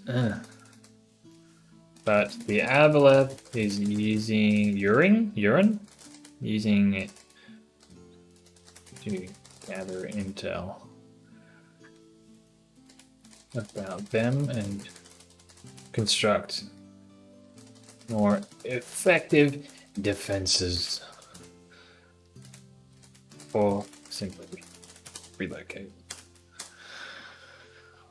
That's not the whole adventure. I just had to note that down somewhere. But what's the other things it can do? Phantasmal Force. It actually can't mind control people, which surprises me. Does it have spellcasting? It has Enslave, but that's only within 30 feet of it. If a creature communicates telepathically with the Aboleth, it represents the creature's greatest desires. A regional effect. Oh, it can, sorry. Oh, no, that's after they've been charmed. Which means they have to have met it in face-to-face in order for it to charm them. And then... yeah. So, yeah, I'm not actually sure how it would be hiding itself from other creatures near it. What does it eat? It probably doesn't need to eat that much. It's a god entity. I don't know. But let's just be vague about this one. Powerful Underdark / ocean creatures. Oh, actually, deep ocean creatures. Territorial or ideological. Because territorial. Aboleth is in their territory. Aboleth is perceived as evil to them. Oh yeah, let's put some examples. E.g. Arc Druid. E.g. Beholder. We could go further with these examples, but imagine this thing. This is just a little fucking electro salamander or whatever, right? Where's the picture? Give me the picture. Look at this thing. Imagine that just killing an Aboleth. This hyper intelligent Aboleth, and then one of these just wanders into its cave, succeeds on its first save against Enslave. It's like lightning breath.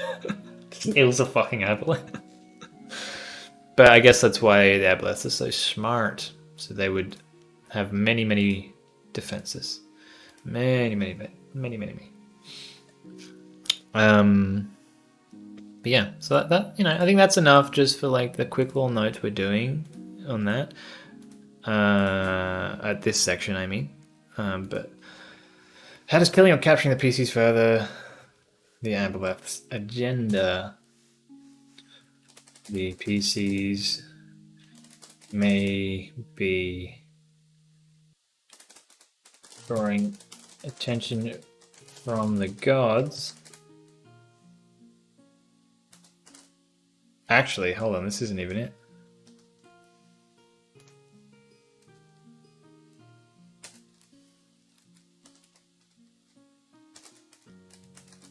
How does evading the PCs? Well, that's not really something I need to write, is it? obviously evading the murder hobos who are coming to kill you has some inherent benefits, like not being dead. So PCs may be drawing attention from the gods, and the Aboleth doesn't need Capillate. Aboleth would want to stay hidden and therefore stay as far away from the PCs as possible.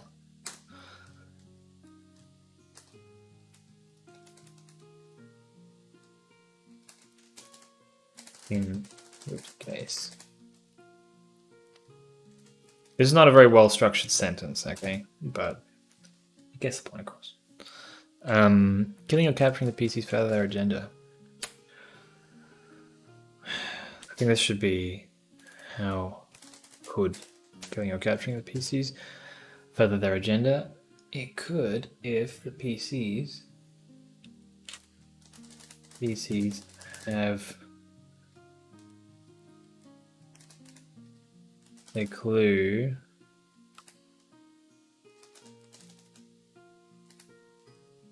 have something, let's just say, have something that could help the Aboleth overthrow the gods. PCs. Well, that's kind of the big answer, isn't it? So let me dial that down and be more specific. Have the powerful artifact which be against the gods. Sure. I don't think that's how the book spells it, but that's fine. In fact, I think it has a different meaning, but I'm going to go with Google on this one. PCs have connections with powerful people who could help overthrow gods. Because then you can manipulate the PCs, as is the Aboleth way.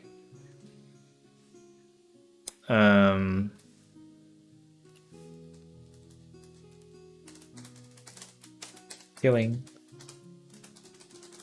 capturing,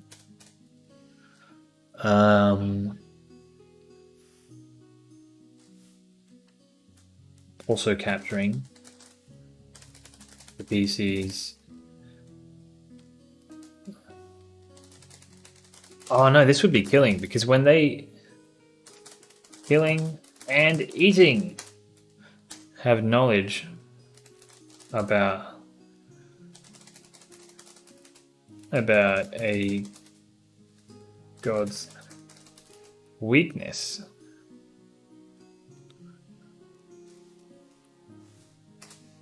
And eating for to gain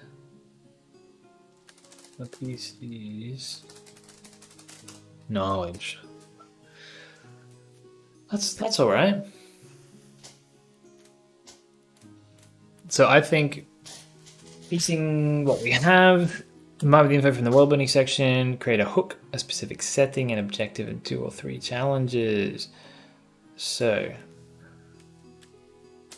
what would the hook be? The hook would have to be... this is hard to just make an adventure with an Aboleth, because it should span quite a long time, I would think, but like it should be a climactic battle. But if you wanted to just throw an Aboleth in, then what would we do?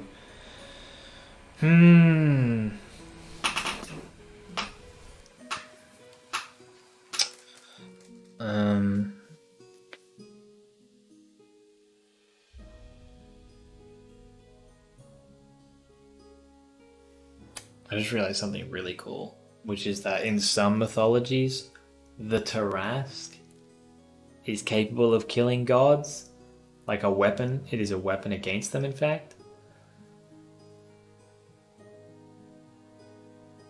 How fucking cool would it be if an Aboleth's goal was to find and wake the Tarask? I don't know. I just think that's pretty cool. That's probably been done before, but I think it's pretty cool. But anyway, that wouldn't be in the adventure.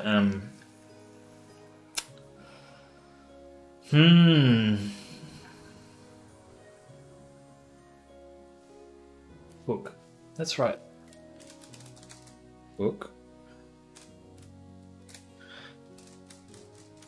It's just hard to just write an adventure because, or like the basics of an adventure, because you can't just casually, one session you're just like, all right, today's session is an aboleth.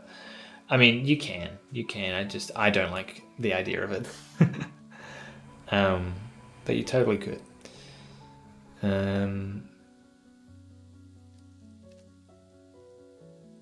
The hook has to be something to do with manipulation. There has to be like, the party discovers that some people are being manipulated in some way. It got very quiet very quickly. I think my talkative fellows may have left. Socks and Shadow Fox. Unless you guys are busy doing something else. But just noticing that the chat hasn't moved in a while.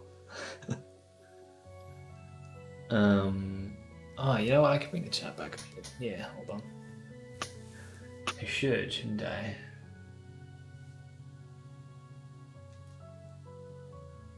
Copy. Screen share. Oh, I do have it in here. I am silly. I didn't even realize I was already here. Hello, Blue. I'm glad you're still here.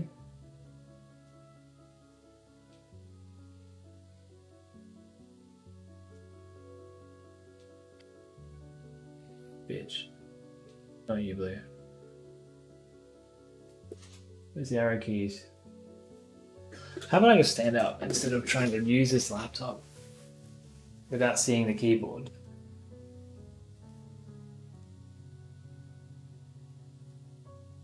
There we go. Now the chat's over there. How cool is that? I moved it and made it bigger. I'm kind of smart. We're chilling on phone and PC. We just have you playing in the background. Oh, thank you, Blue. I appreciate it. You guys enjoying BDO so far? Are you both playing? Or just Gaia at the moment? Hook.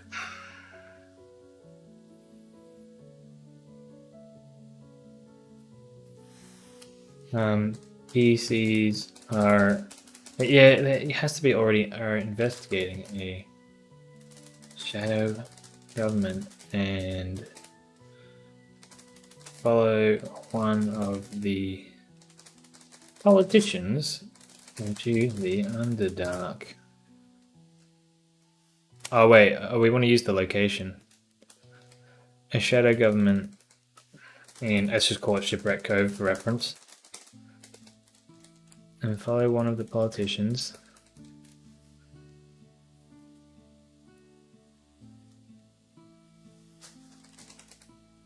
Into a passage.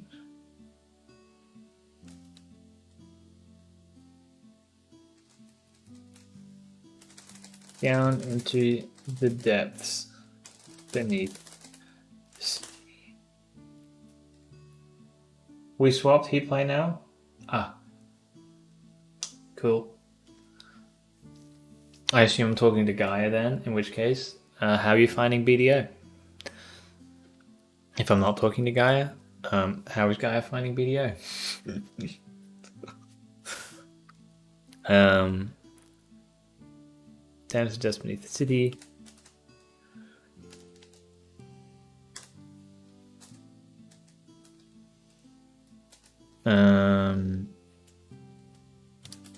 Setting depths beneath Shipwreck Cove, of course, already said that. In a submarine type device. I don't know, it has to be. Amon Ishtar. Good morning with the horror of the deep. Good morning, welcome. It is night for me, but I appreciate the warm welcome. Tiefly. Who is this? want to check out this channel you got your emote from. What manner of sorcery is this?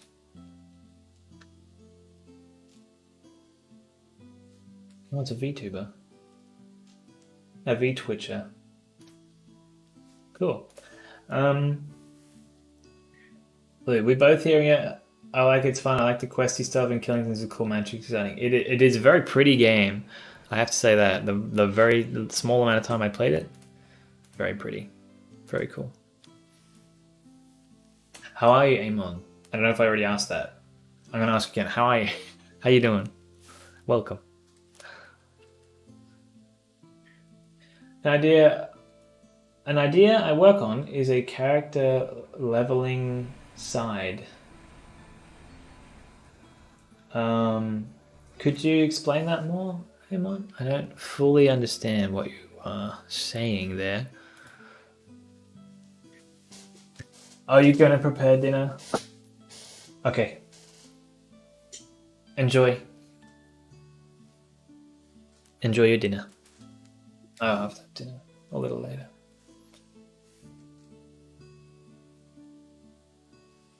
Wait, you said good morning. What's going on here? This is very suspicious. Submarine type device diving down to the bottom of the ocean.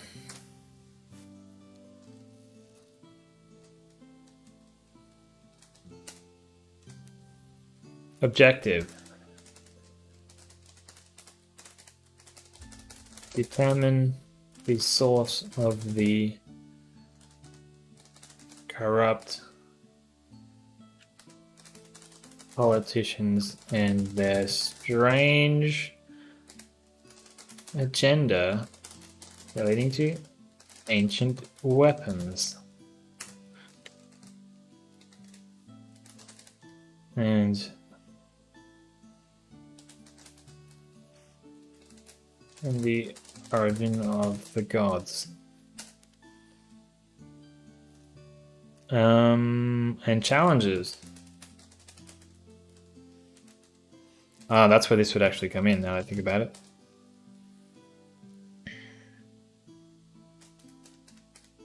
That's the challenge. So you get to the fake lair. In the fake lair, what kind of minions does the Aboleth have? I think there'd be soldiers, there'd be cultists.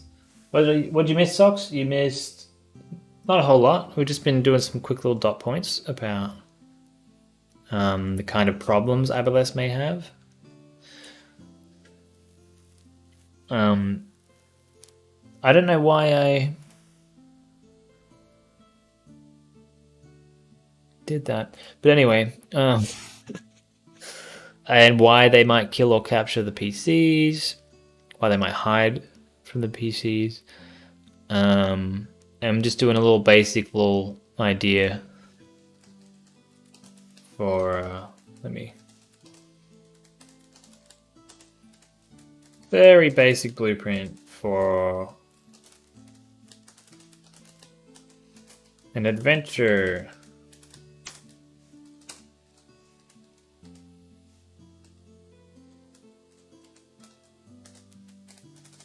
Full of harmful illusions, phantasmal force. The one character idea is a bit hard to figure out because of multiclassing. Multiclassing is fucking confusing. Yeah, that's why I use D&D Beyond. I've never been confused by multiclassing because I just use D&D Beyond and it does it all automatically. But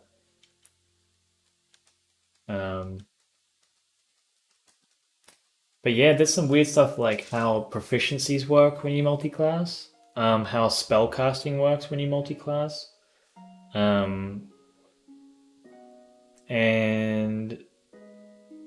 there's other things, but they're the two ones that are kind of confusing. Also, the prerequisites for multiclassing are stupid, because, like, And they're basically saying you're not even allowed to try to multi-class if you're not going to be good at it. It's like, bruh, there's already a cost involved. If I don't have a high enough strength to be a fighter or dexterity to be a fighter, there's already a cost in that I'm going to be a shit fighter. Like, you don't have to tell me I'm not allowed to just because my stat isn't high enough. Like, there's an inherent penalty to doing that. Just let me do it with the penalty, you know? So I don't care about those prerequisites. Swift Ronin. That's new. Swift Ronin, Manny. How you doing, man? I've been great. How have you been? Got the beard back. Yes, I have been getting used to it, and I have been liking it more as time goes on. It's a bit uncomfortable at the moment, a bit scratchy, but I have much to learn about maintaining actual facial hair, because I was always just a clean-shaven little baby-faced little boy, but now I'm sticking with it for a little while. We'll see how it goes. Well, it's still cold at least. A Bard/Warlock combination where I would like to have a Bard 17 and get a level 9 spell that fits the theme. Ah. Sucks, I'm gonna just say fucking go full Necromancer so I can get my Shadow Boy to tier 5. Sometimes, I mean, the classes are pretty cool on their own anyway, with subclassing and everything, so... Multiclassing is very cool, but very, very optional. You don't need to do it. Although there are some classes that are so good for multiclassing, like Fighter. Bruh.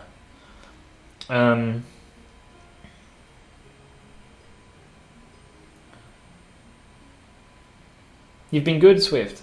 Hell yeah, I'm glad. What you been up to? Oh, you unlocked the M416 in Battlefield 4. Very nice. Been playing lots of Battlefield 4? I haven't played in a little while, I have to be honest. It's been a few months since I played Battlefield 4. Can I share the GM idea I once had with a strange commander of an organization? Absolutely, you can share whatever you like. Black. Yeah, they're not even turned off. They're just turned to like a really dark, dull green. Oh, you can see it. Yeah. There you go. Amon, a cloak where the human that wears a cape is his bodyguard. What is that? Nice second in command for an Aboleth. So a cloaker.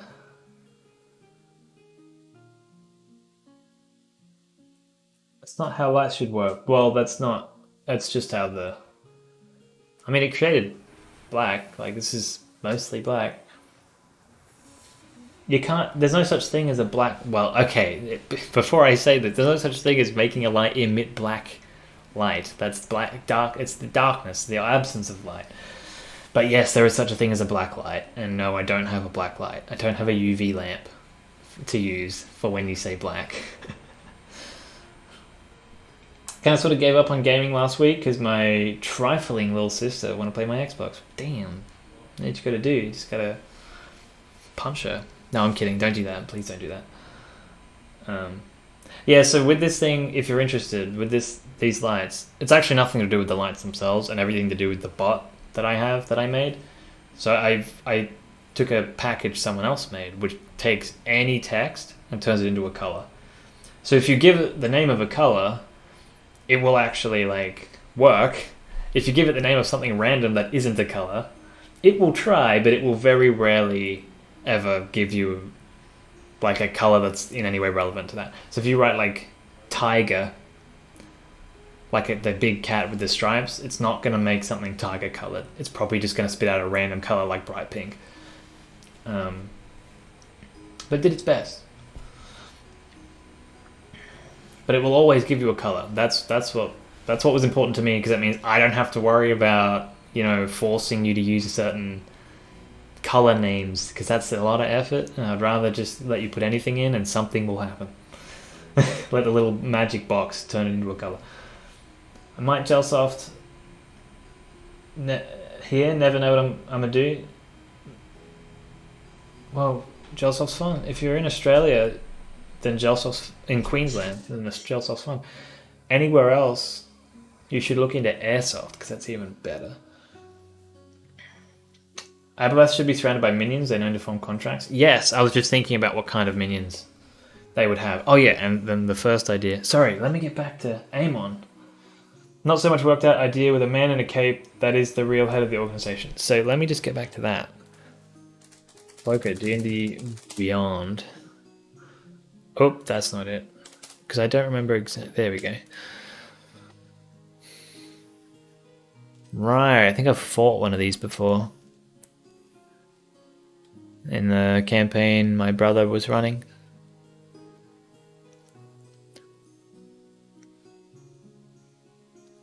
Glides through water and hides on the ocean floor. Oh yeah, wait, what we really want to see is... While the cloaker remains motionless without its underside exposed, it is indistinguishable from a dark leather cloak. That is pretty cool. And I mean, actually... Follow one of the politicians who wears a cloaker has a cloak. I mean, that is a cool idea. That is very cool. So one of the challenges would be humanoids cultists. Humanoid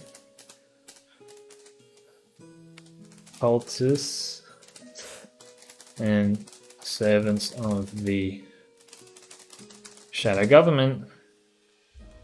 Right? So you'd have actual humanoids to deal with who the Aboleth has promised whatever they want. Right? But what kind of creatures that are non-humanoid would serve? Any ideas, guys? Would serve an Aboleth. Let's look at aberrations. I don't need to do kind of that. Let's go with... Oh wait, that's up here. Aberration. There we go. And let's go with Underdark and... Actually, let's specifically go underwater, just to keep it water-themed. Oh, Morkoth is the only underwater aberration. It doesn't even have... It doesn't even have Aboleth. What? Do Aboleth's not? Okay. And this thing's fucking cool. And it's actually a higher challenge rating than Aboleth. I like this thing. This is from the Monsters of the Multiverse. It's very cool. It's very cool. Beat the game Stray? I did. Stray is very fun. It's very chill, man. That game is just all about chill vibes. It was so nice. Water elementals? True. How weak in CR? They are CR 10. Why didn't they show up?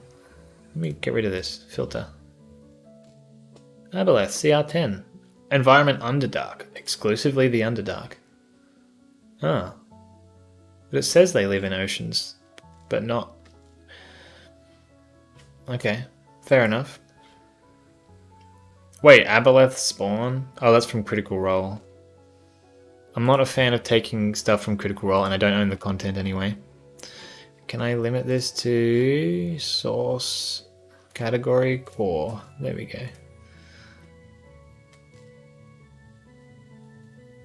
Beholders would not serve them. Oh, so let's change this to maximum of CR9. So they're at least less powerful than an Aboleth. Slard?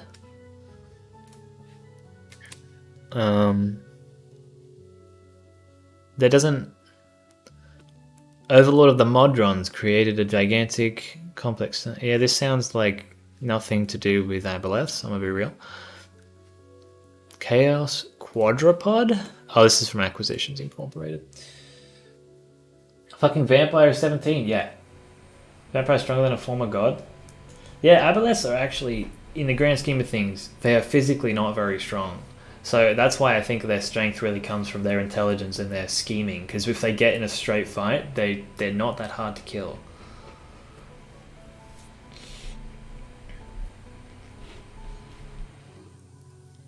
Which makes sense how they were very quickly and easily overthrown by gods. I also think it's fair to say that they may have... Oh, you still subbed to my YouTube channel, Swift. Thank you. BRB? Okay. Like maybe they've lost power since they were overthrown by the gods. Like they've kind of like evolution being like, well, you don't need these powers anymore. You're not exactly using them, are you? So they get weaker and weaker. Amon, the human could be good with humans, but the cloaker could work as a connection between the Aboleths and the humans, so they don't get insane. The direct mental links. Yeah. I guess cloakers are good. I could just go with... Oh yeah, there it is, cloaker. Oh, Trool. That's more of... I don't know. It's sick. White tyrant stronger than a white king? That is a bit weird. White kings can't create zombies, which is fucking stupid. Fair enough. I don't know much about them. It's a cranium rat. That's mad.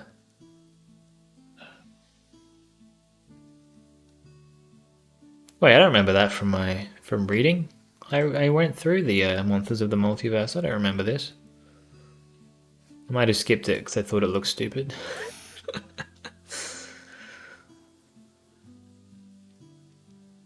Flumps. No, they're good. I think Chul. Let's look at these, because look at them. Survivor. Yes, I knew it. I had it in my brain. Survivors of the ancient Aboleth Empire. Chuls are crustaceans. The Aboleths modified and endowed with sentience. Yeah. The ruins of the ancient Aboleth Empire. Although the Aboleth's ancient empire fell, they immediately assume their old roles. Yeah, so this is the obvious answer. Chul. Chuls.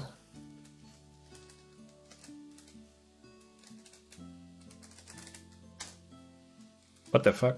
That's stupid. Okay. So these are all basically... What the...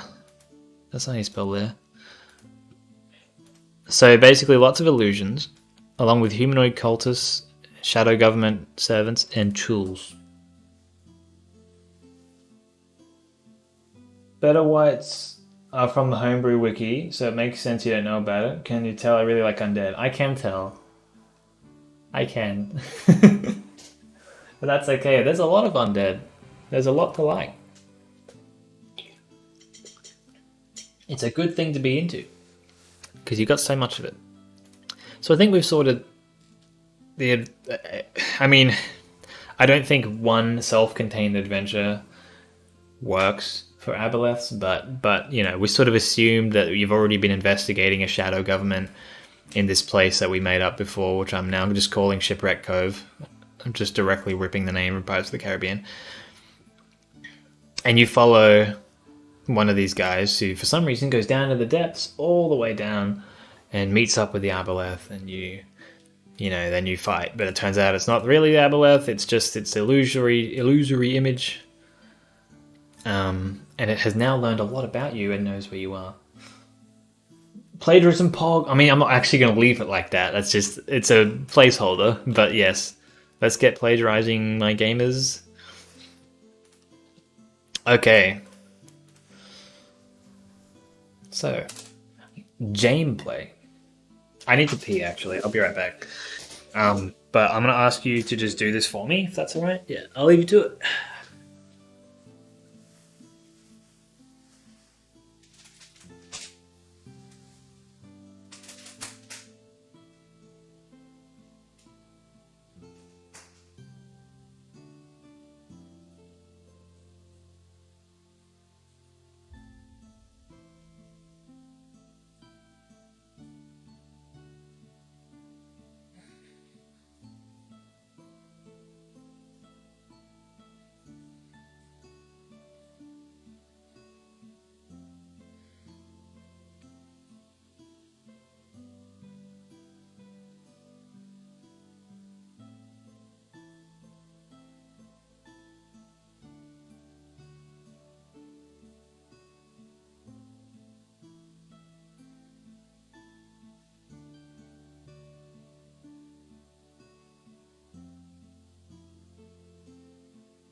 my foot. You guys didn't hear that, right? Nah, you totally heard it. I'm sorry. I'm sorry for hurting my foot. It has not been serving me well. That's just what happens. So, let's look at combat. Refer to the stat block. Who do they typically fight? How would they be used to fighting? Why are they fighting? Okay, so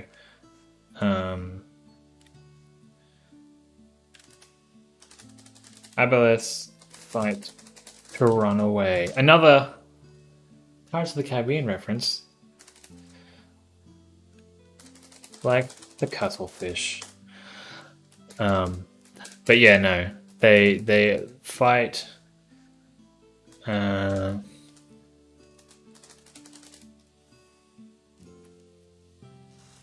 guess they wouldn't actually even care that much if they're going to regenerate in the plane of water. They may even deliberately draw out like your most powerful attack just so they can see it. But I assume dying and regenerating in the plane of water does kind of suck, so they still don't like it. but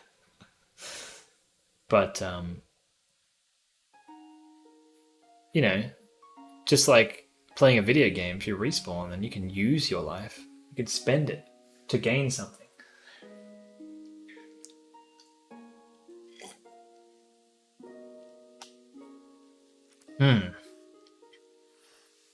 Okay, they typically fight servants of the gods, so they would have bad defenses which are strongest against divine casters. Well, let's be specific. Paladins and clerics.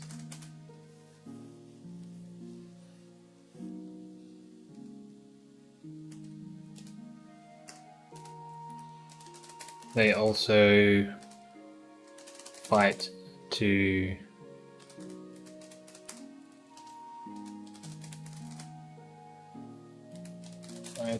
enslave useful servants, and they only fight long enough.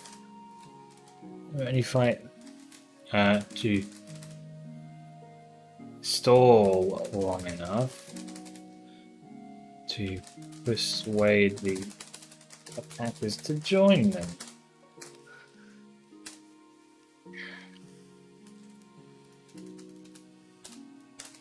Using lies and illusions. It wouldn't all be lies, I guess. Using manipulation and illusions. How would they be used to fighting? Why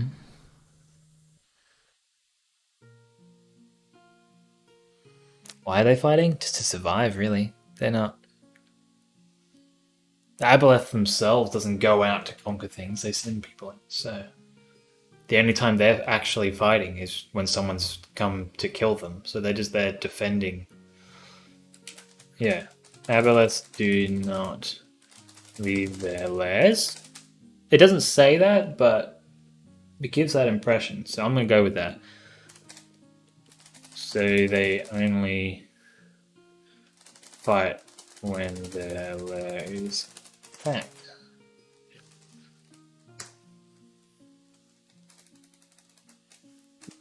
Defensively, when their lair is attacked.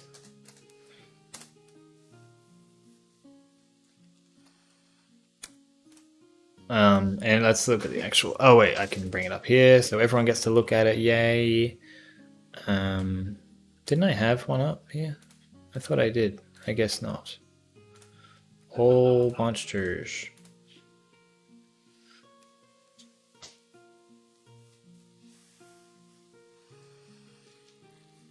Oh, it'll be right here. Yeah. They have enslaved, which they're obviously going to try to do. While underwater, the aboleth is surrounded by a transformative mucus. Hits it with a melee attack while within 5 feet of it. Disease for 24 hours. Can breathe only underwater. Oh, yes. So, there's a few things here.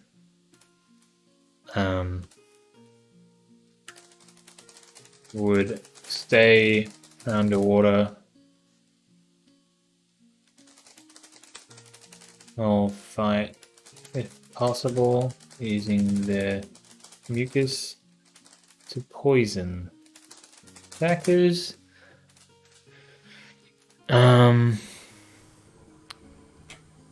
So they have to be charmed first.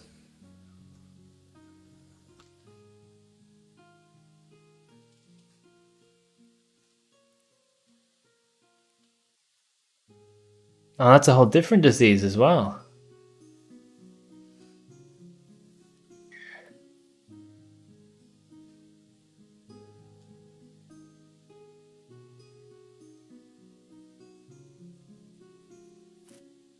I think... Oh, yeah. Stay underwater. Using their tentacles to attack from the water without surfacing, and their mucus to poison attackers who enter the water.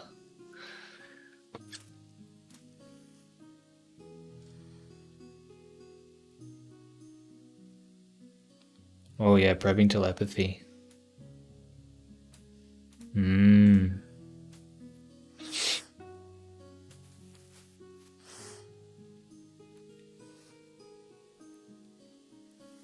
This doesn't even tell you what happens. Just makes a wisdom perception check. I mean, we know what perception is, but like, it's super late average. No, that's okay. I'm good. We're learning about aboleths. Well, I'm learning about aboleths. I'm sure all these wonderful people in the chat already know everything there is to know about aboleths. But, yeah, I'm taking some notes on them for future reference. These things, they are big, evil alien squids that were around before the gods. You know everything, average. Oh, yeah?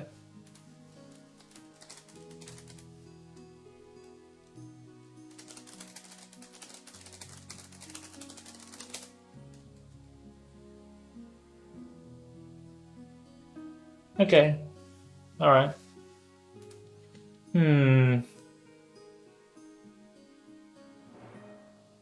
Back, what you doing again? Oh, we're learning about aboleths. Swift.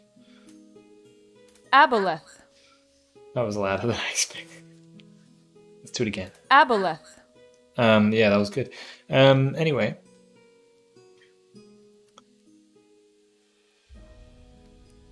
Oh yeah, and it would be full of water. Their lair would be full of water. It would be like an underground. I remember someone else telling me about this, how it would realistically be like multiple pools of water with tunnels connecting them all, so it can sort of pop up out of one, hit people with tentacles, swim away, and each pool can do this. This thing.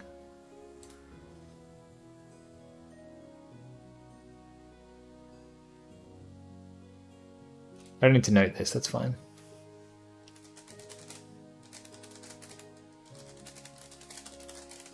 Crafted by tools and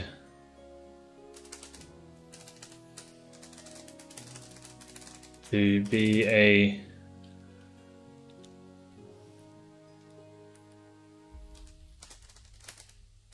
tunnel network full of water with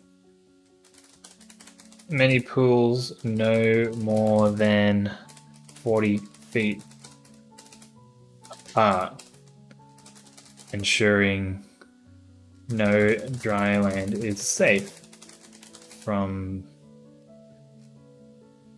their lair actions. Your calm average, wow.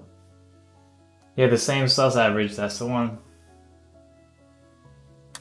5 more months for a year, very true, appreciate it.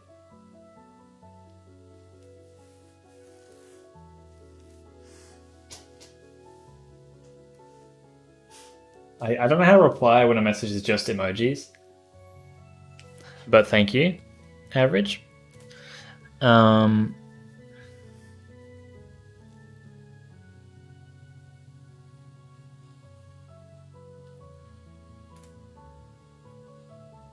Strong against paladins and clerics. Actually, no, they wouldn't typically fight servants of the gods. They would run from servants of the gods, I think. Right? Wouldn't they? I feel like they would.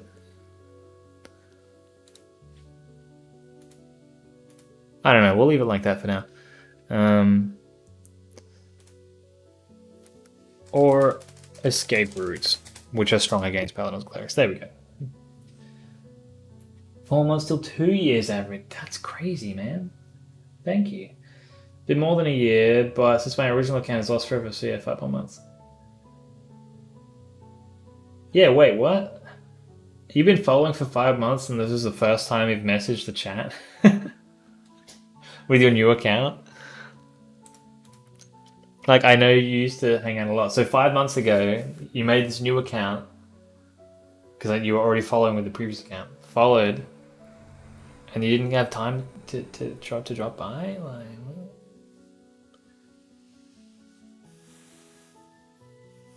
You know, I'm not complaining, but I'm just complaining, you know? Stay underwater for the whole fight if possible, using their tentacles to attack from the water without surfacing, and their mucus to poison attackers who enter the water. Your giant land is safe from their lair actions. What else they got?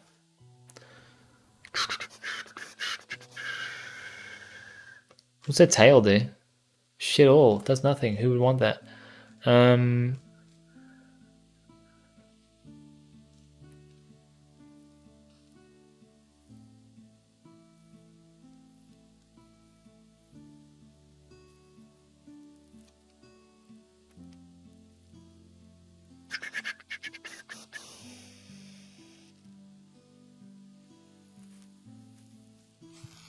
Whoa. Psychic damage?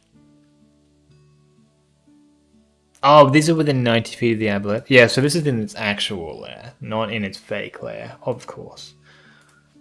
And for that reason, it also would not... Its fake lair would not be set up the same way, because that would be giving people information about how the Aboleth works.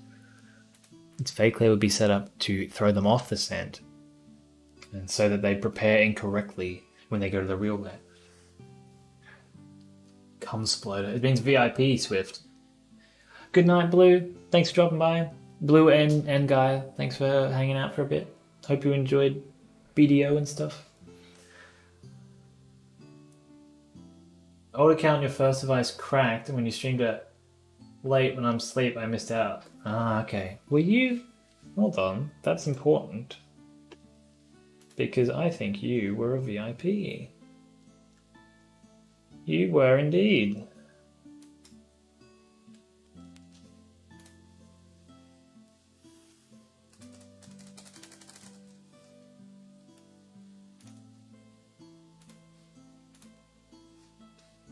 I have a new account. Yeah, your first account was a VIP. I just checked.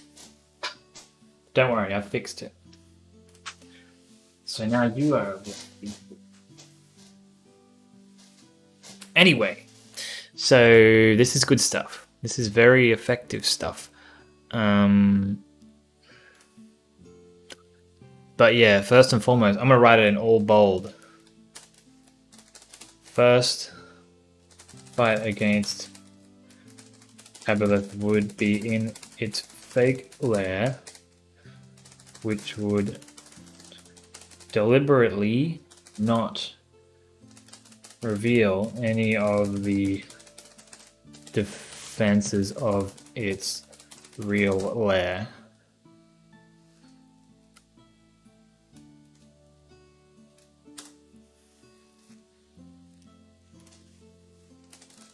against its servants and its illusory image.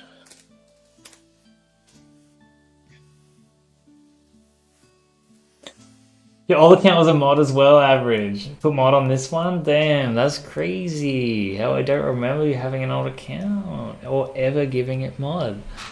But if you roll a nat 20 right now, I'll give you mod. I thought there was a limit on how many there was. There is, but the limit is 20, and I only have 10. So, you know, if everyone sticks around for long enough, then we could have some more. Hey, wait a minute. Blue isn't a VIP. Blue should totally be a VIP. Hold on. Add new. Guy called Blue. Right? Oh, am I getting that right? Blue's been around for a while. And he's my friend IRL. Wait, there's an artist? There's an artist one.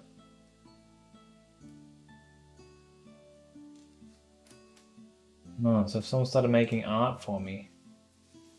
You spelt it wrong, average. Idiot. You're not an idiot, I love you.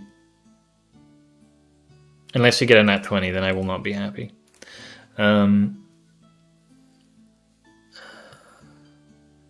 This is good stuff. I think we've covered it for the most part. Yeah. Oh, actually, specifically, tentacles to attack.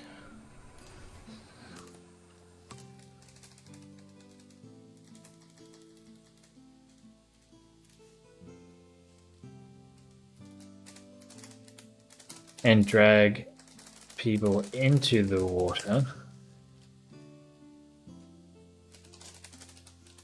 To use their mucus to poison.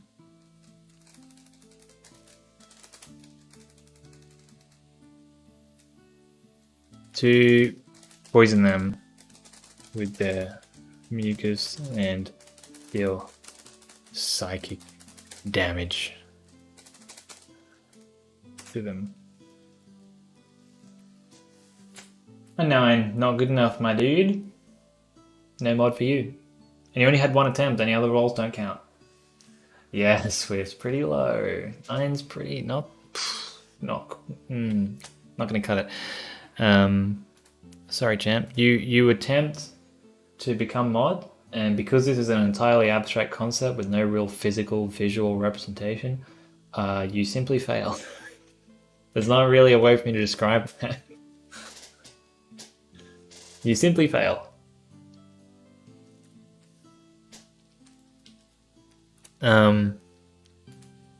Cool, I think we've covered their stat block and how they would be used, which is really fun. There's a lot to that.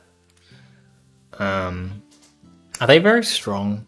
Oh, they're Aboleths are really that's actually their highest stat. I thought intelligence would be their highest stat, but they are strong as fuck. I guess that they had to be in order to dish out some damage. And it sort of speaks to the fact that they're bullies above all else. Intelligent, yes, but they are ultimately bullies and tyrants. And like bad guys. Behavior, motivations, and culture to identify a few key personalities. I don't think we'd need multiple. Well, first of all, they would be quite wise.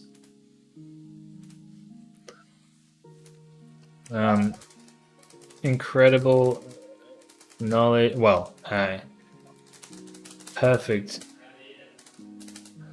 memory of ancient times before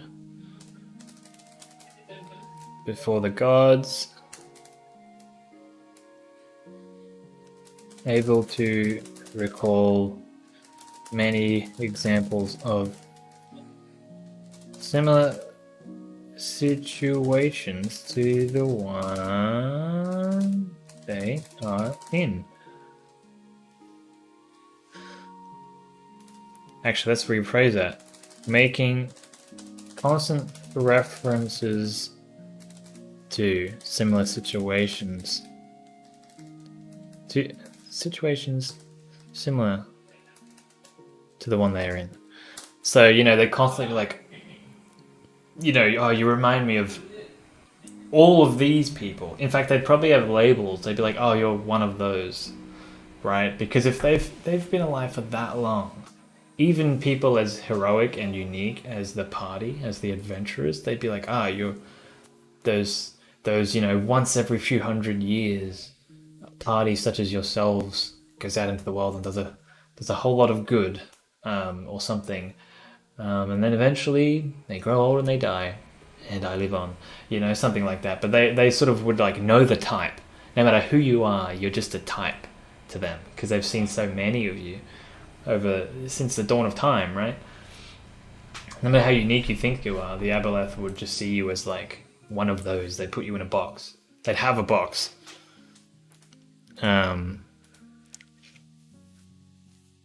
Because they would have just seen and experienced so many different people and manipulated all of them.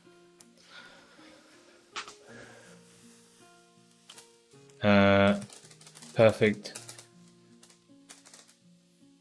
knowledge of personality and behavioral archetypes.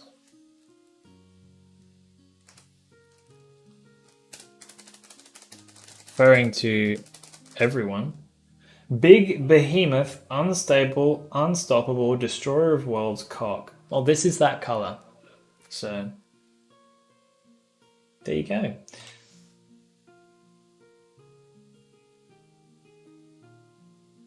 Swift got a, sorry, I'm just catching up here. You got a 17 on beating Halo 3.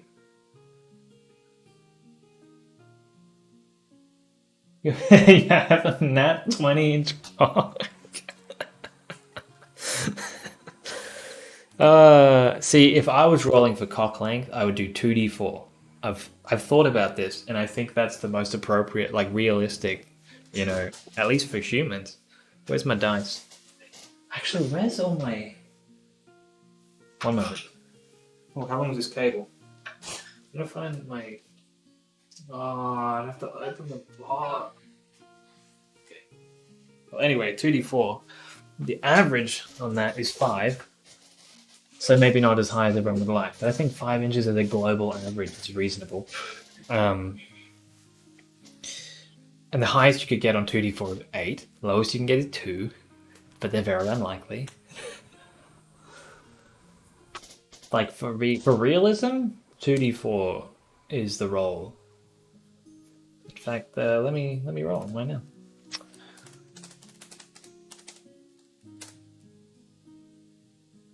Look at that, perfectly average. Well, at least on the die roll. I don't know if... Anyway. Alright, everyone roll 2d4. I'm not telling you why. And if you were listening, you will know why. But if you weren't, then just roll. Atomic to tattoo my name on his left testicle. Got a 19!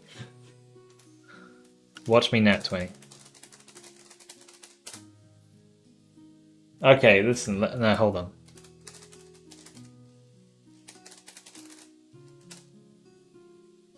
Okay, no, listen. That one didn't count. They were practice rolls.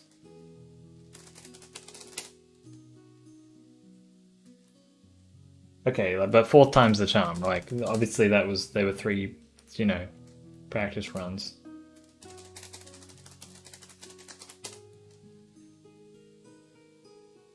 I don't want to play this game anymore.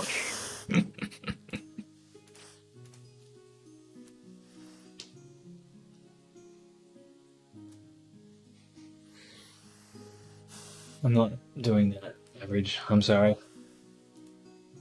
You may be surprised, but I am not going to get that tattoo. Sorry. The DC was 20. The number you had to beat was 20. What was I just thinking about? I lost my train of thought rolling 2d4 for cock length. Average?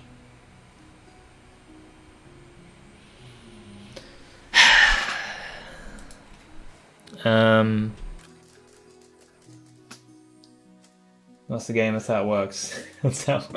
Roll 2d4, dude. Roll. I might do it again. I already got my 5er. Do you roll 2d4?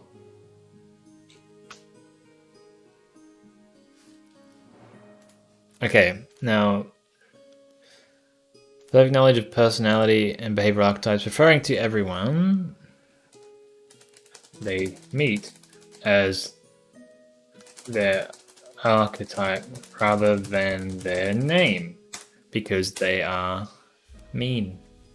They're big, mean tentacle boys. You know an easy way to do that? Using backgrounds. If you have the sage background, they just refer to you as a sage. There are many like you. All sages are the same. Thanks for the eyeball average.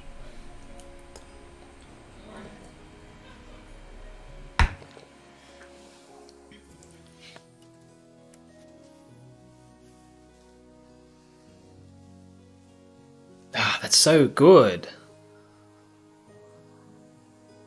Let me write that.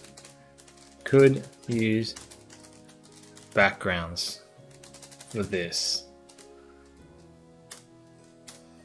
That's such a little tactical tip. That's you know, it's not perfect. It may not be as satisfying as a more expansive list of backgrounds, but a list of archetypes. But it's a place to start. It's pretty good. I like that. Hear people in the background? Yeah, there's an orgy going on. Yeah, my housemate's having an orgy on his own, alone.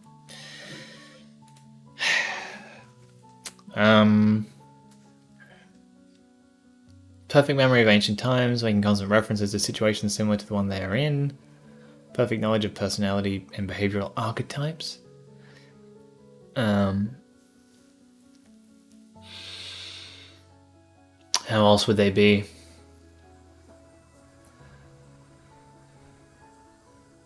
Oh yeah. Constantly trying to manipulate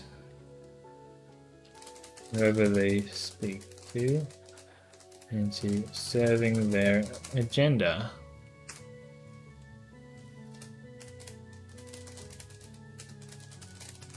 Saying whatever they need to say and acting however they need to act. Because surely, wow, they don't have deception. They don't have a plus, like proficiency in deception. That is interesting. Okay.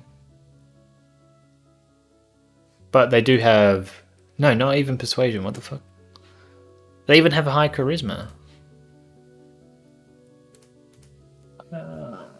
Is Battlefield 2042 good to buy yet? Because if not, I'm buying Sandstorm. Get Sandstorm, dude. 2042 is, in a word, shit. But there's, I'm trying to think of like something good about it. The map they released recently is kind of fun. Recently, as in a few like weeks or months ago now. It's called Exposure.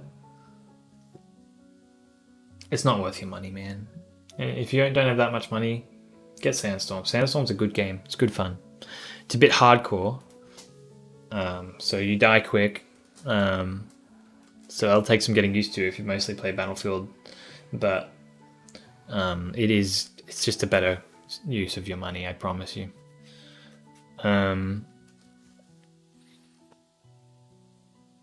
Yeah, rather than, so what I normally do with these is look at culture and try to make multiple personality types to apply to different individuals. But Aboleths, you're not gonna, unless your entire campaign is, or adventure or whatever, is themed around Aboleths, you're not gonna meet more than one.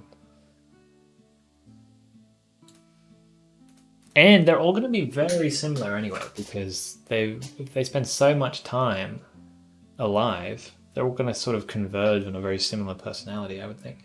Because they all have the same knowledge. All their experiences are mostly going to be the same. Because like, even if one of them experiences something different, it's only a matter of time before that thing they experience is experienced by someone else as well.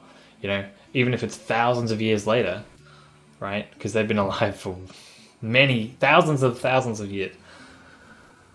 Choppy been here recently? Yeah, he drops in sometimes.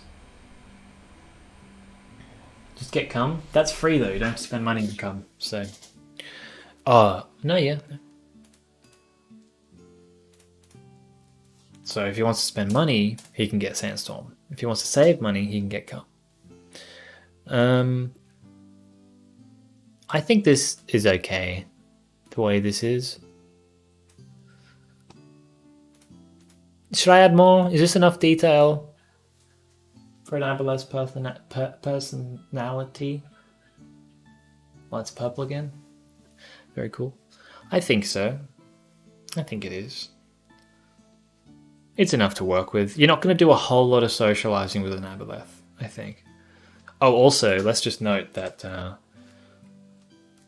all communication would be telepathic, as an open telepathic connection reveals the target's greatest desires.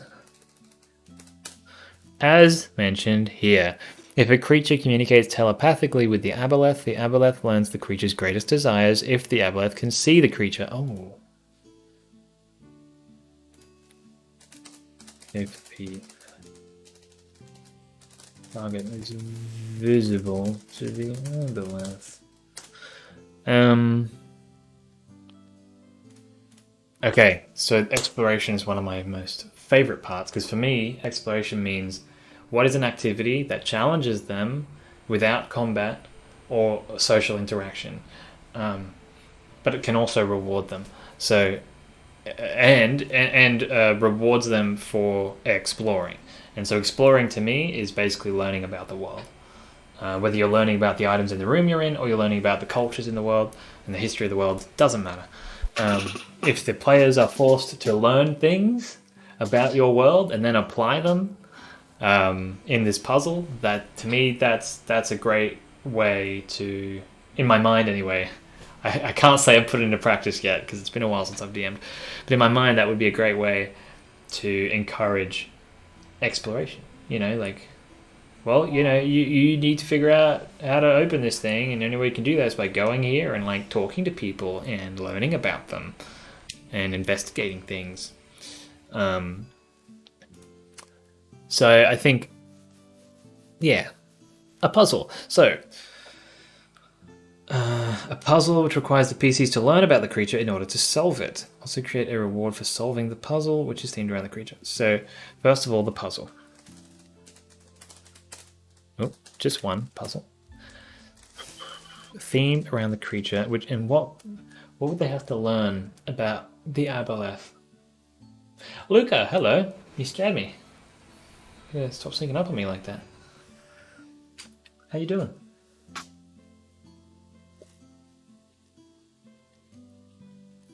Swift. Some exploration can lead to combat and social combat. Whoa. Hold up. Don't be sus for the rest of the stream and I'll donate the rest of my channel points. Can't be bothered. Because I am nothing. You're not nothing to me, average.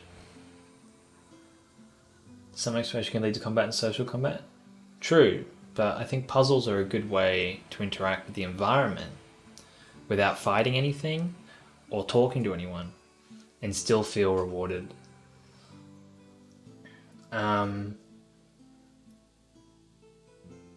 Killing it or having it as a pet.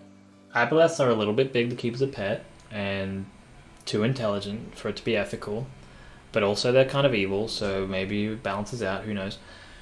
Average without cum, what am I?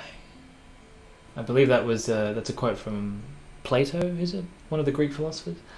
I burnt my mouth on some pizza rolls. That's a low point in your life that you'll remember for a long time. I would know. I have burnt my mouth on many meat pies.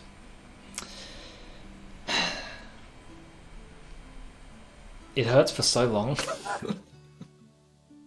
It genuinely, I hate burning inside of my mouth. I mean, I'm sure everyone does, but like, the fact it lasts so long and it's so sensitive for so long just fucking sucks. So I feel that, man. I hope you get better soon.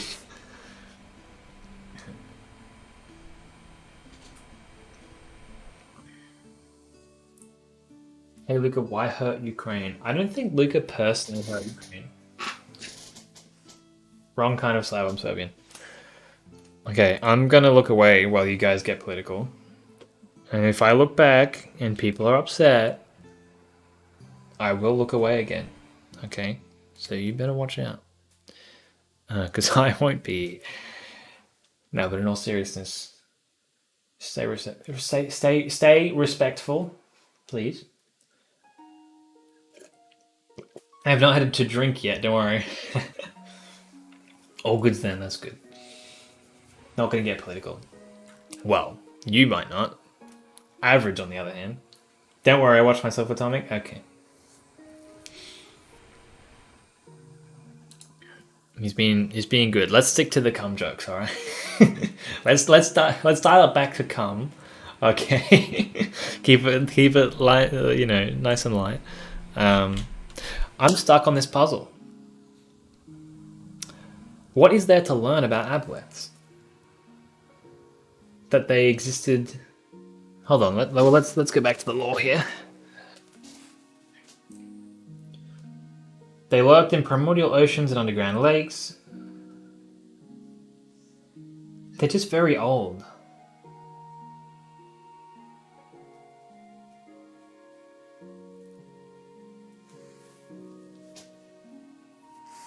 Average does anything bad, I'm a snitch. Okay, thank you. First thing I've seen from Average is messages relating to cum. I am not worried about him going political either. Well, not in a serious way, but... Stretch cock, that's not what that's for, but I will stand and stretch. That's the... yeah, I'm just not going to address that. That was loud. I am so sorry if that was really loud for you guys. It was really loud for me too. Heard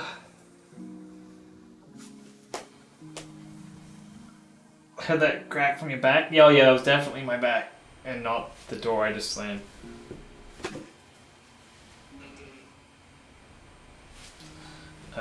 Little long way. Back of the knees. Those little leg stretchies. Wearing that bunny coat.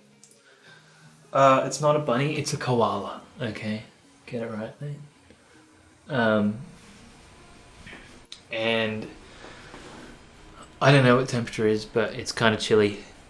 It's not super cold though. It's just kind of chilly. And I don't want to waste energy turning the heater on. And it wouldn't work anyway because it's only down beneath my desk. The only thing I can think of for this puzzle that the PCs would need to learn about an Aboleth would be like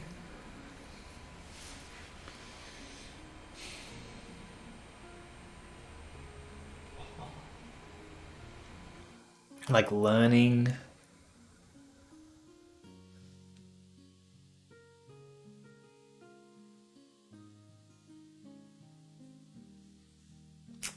that they were overthrown by the gods.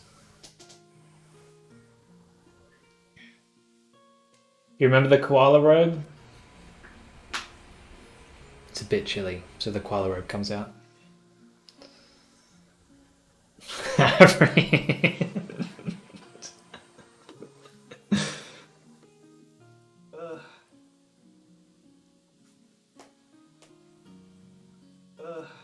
That's it? That was the moan? I hate that you're doing that because that clip's going to show up next time I start the stream and it's looping through my clips. When I go to like this screen, it's going to play that clip. You know? Doesn't fit. Wish I could hear this, but anyway. The smallest load ever.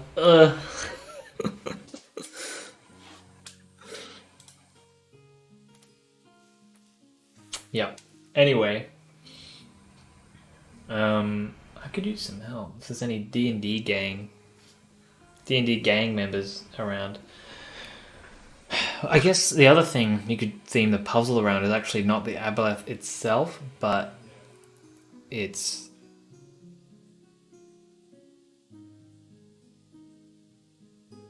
like the humans that serve it, because maybe they have some sort of vault.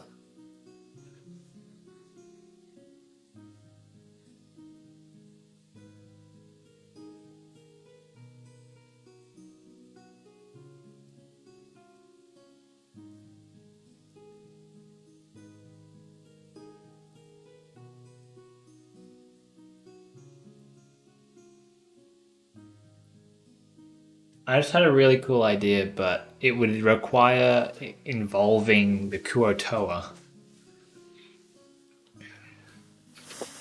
Hear me out. Okay.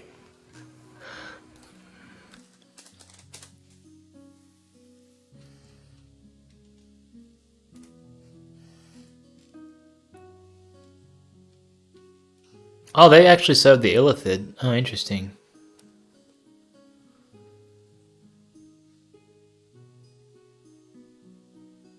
Wait a minute. Let me look up Illithid.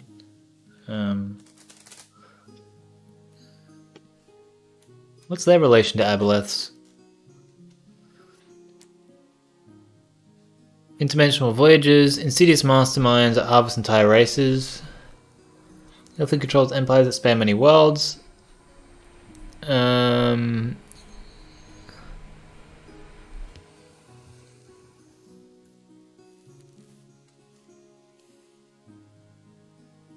Hold on. Illithid and Aboleths. They don't seem to have any relation, which is odd. Illithid, what the fuck? Illithids are one of the... This is on Wikipedia? Okay, anyway. Illithid relation to other races. According to the Lords of Madness history, Illithids are one of the few races respected by the Aboleths. This is because the Aboleths remember the origin of almost every other race through their hereditary memory. However, Illithids, as far as the Aboleths can remember, just appeared without preamble, which scares them. So they're certainly not friends, but they respect each other.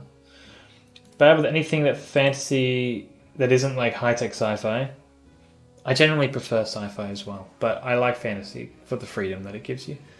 Never played D&D? Wow. Maybe one day I will be able to run some version of D&D for you guys in the chat. That would be pretty fun. I'll get there one day. Stop! No, I just saw that you posted another fucking... No, it's just the start too. It's like, why do you leave so much of it in? I'm just gonna tell us what that clip is about. What then find out? God damn it. I'm never moaning again. Because I know Average is watching. Okay, so now what does this say?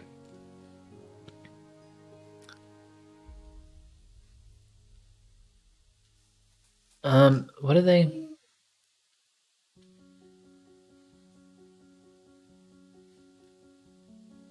Reign of an Aboleth.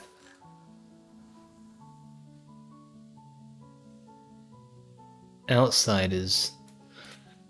Now speaks with two voices. I'm sorry, these are talking about fucking infecting. He said, I was wondering what you all think may happen if an illithid tadpole is placed in the brain of an Aboleth. Like, that's fucked.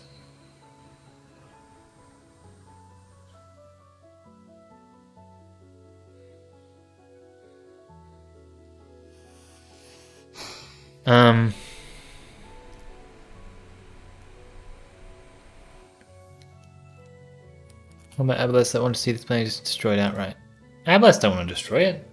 That's wrong. But at least that's not 5e accurate. I don't know about 4e. But anyway. Sorry, I'm kind of just reading it silently and then expressing my opinion. And if you guys can't read this, because the screen's too small or something, then you're just like lost. Average. I like slavery. Oh, I shouldn't have read that out loud. Just to be can you elaborate? Average. Yeah, so it's clear that Aboleths were around before Illithid. Before Mind Flayers. So that doesn't help me too much. Because the Kuo-toa... No, you know what? That's fine. So they'll be themed around the Aboleths, respect of the Illithid, and in particular one of their servants, the Kuo-toa.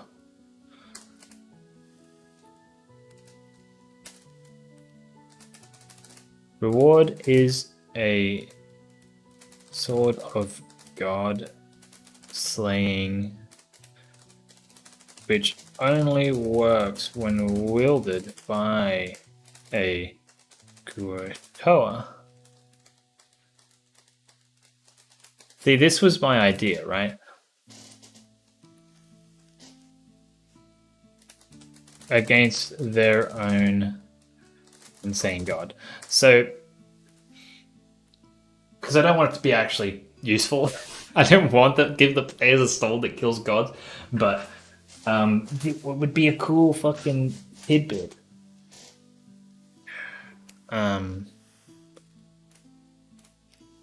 It would be kind of useless. But so we can just make it like a magical sword. Otherwise, you know, it's got some other property that makes it cool. I knew. No, Swift, I am doing this for fun. Average. This is...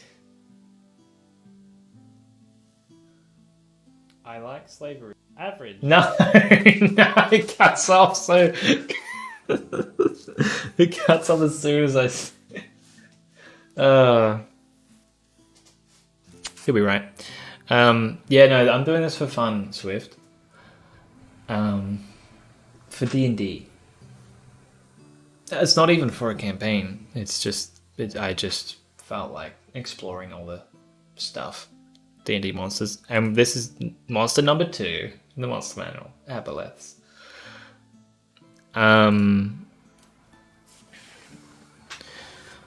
So I think of this... It is a failed experiment. It's the Aboleth. There's no real use for... Oh wait, that's right.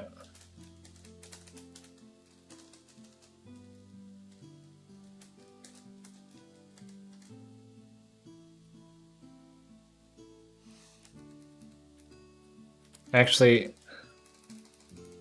when wielded, which only works... No, hold on. Yeah, that's fine how it is. When Tommy gets famous, he's going to get pulled up and will ruin his life. It shows in the clip that you said it in the chat, okay? So I'll be fine. I'll be fine when I inevitably become incredibly famous, okay?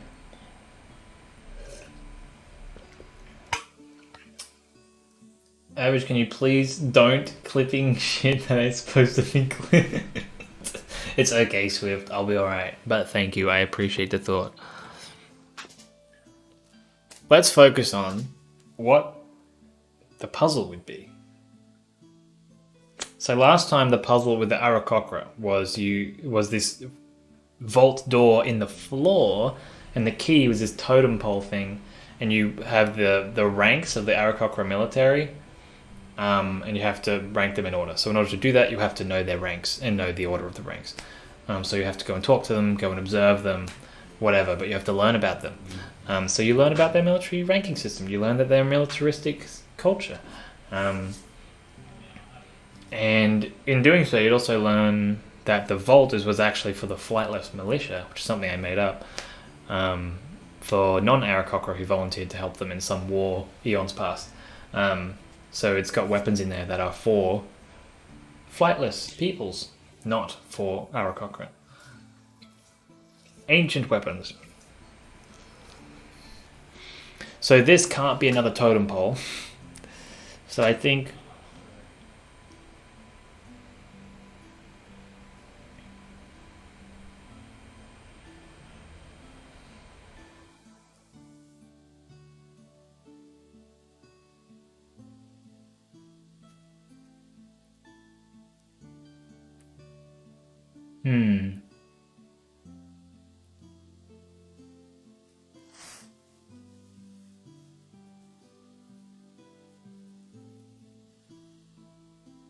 What is going on? Once Tommy goes famous, new place that Tommy gonna come for you.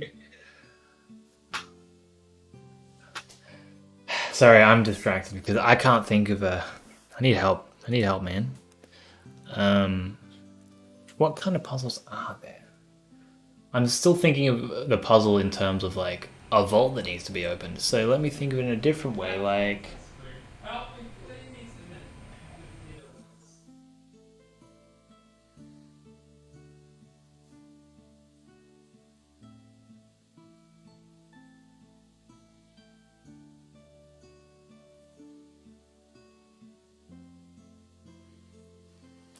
I think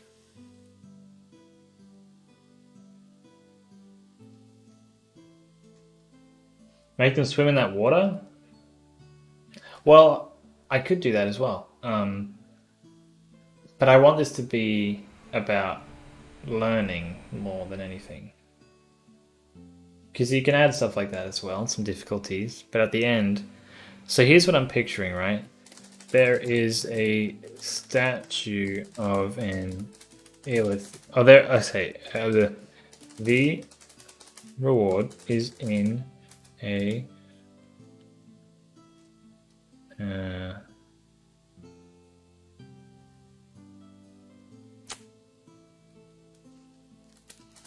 an unbreakable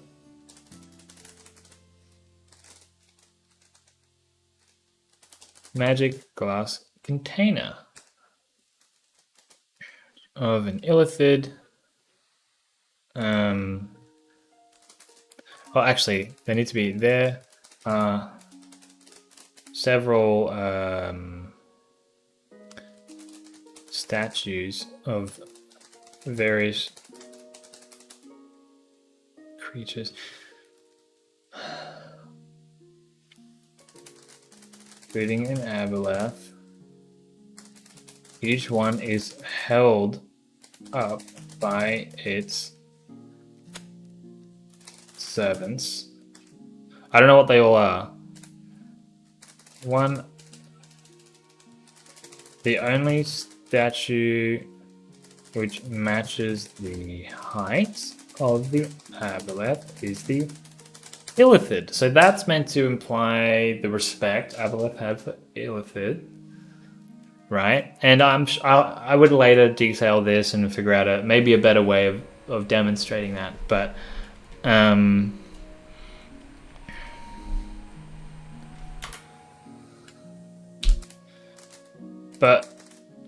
wait, let me leave that as one thing. Upon close inspection, one would find that the Illithid only matched the Aboleth because of the Kuotoa holding them higher than the servants. So now, it might not be a glass container, but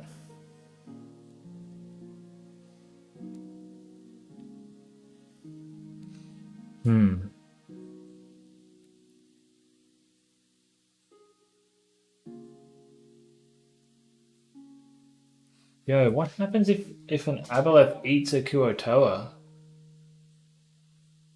Because they gain all their knowledge and memories, right? the Aboleth go insane? Would it become capable of creating gods? That ain't right.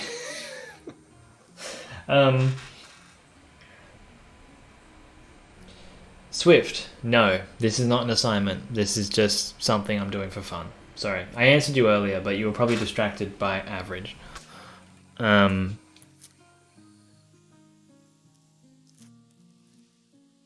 me tab this.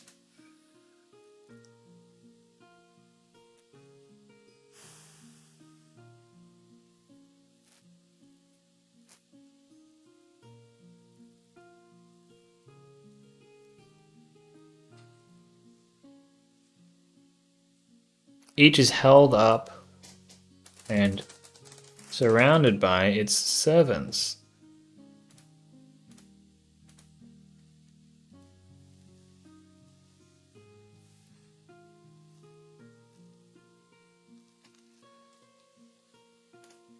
So there needs to be basically. Here's what I'm picturing, right? Parga is true blue. I'm about to stop streaming, but because I'm at the 3-hour mark.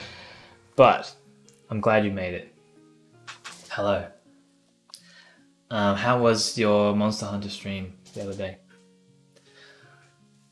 D&D an online game or not? It's hard to explain. But it's a...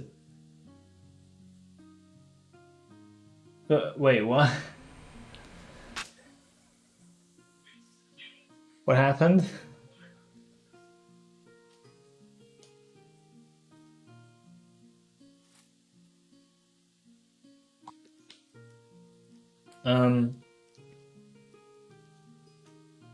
Anyway.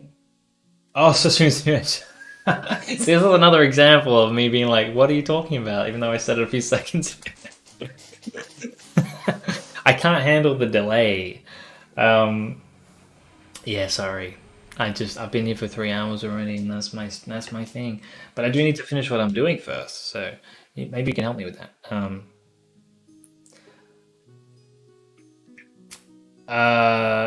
Swift, D&D is more like a board game. It's like playing pretend, but with rules. If you ever played pretend in like your backyard and like you pretend you're holding a gun, you're like pew pew pew, or I don't know, like some people play house. They pretend to be the mum or the dad, or pretend to be a doctor. Like it's playing pretend, but it's typically swords and magic and dragons, and you roll dice and there's rules. So it's kind of like a board game mixed with playing pretend. It's like Fortnite. Yeah, average just got it. Not really. It's not. Stop saying that, average.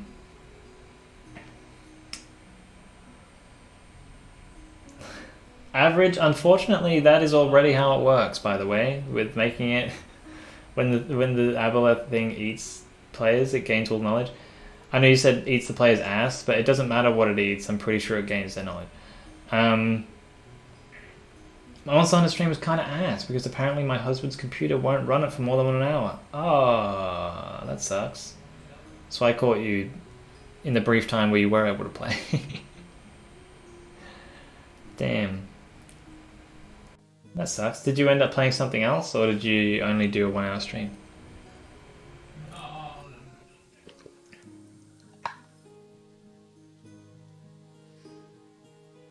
Playing Pretend Family? Well, a lot of kids do that, don't they? Maybe I'm thinking of very young kids, like super young.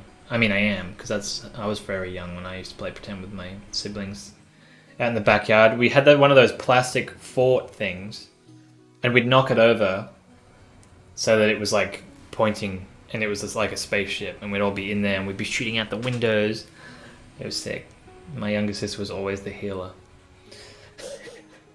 We were young, we didn't know any better. We didn't know about breaking the glass ceiling, okay? And Tom just emailed me a picture of his penis. Untrue. I don't even know how email works. We went through a couple crashes before I had to go pick up my husband. Damn. Is it just Monster Hunter that does that? Or like other games, fine.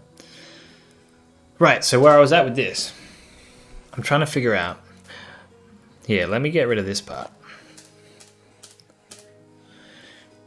Statues, let's go several stone statues of various creatures. Each one is held up and surrounded by tiny stone statues of its servants. The only statue which matches the height of the Aboleth is the Illithid, a sign of Aboleth respect for Illithid. Oh, I hate this dark mode where I can't see what the fuck is going on. Upon close inspection, one would find that the Illithid only match the Aboleth because of the Kuo-toa holding them much higher than other servants.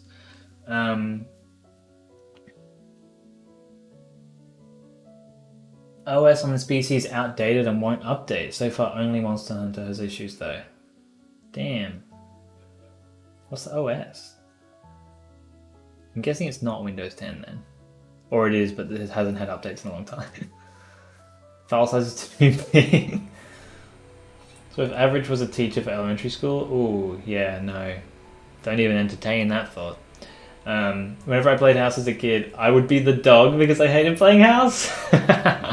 Windows 10 but broken. Oh, damn. We're going to play House. Like, I'm going to play dog. I guess houses have dogs. Like, yes, this one definitely does. As dog, I decree it so.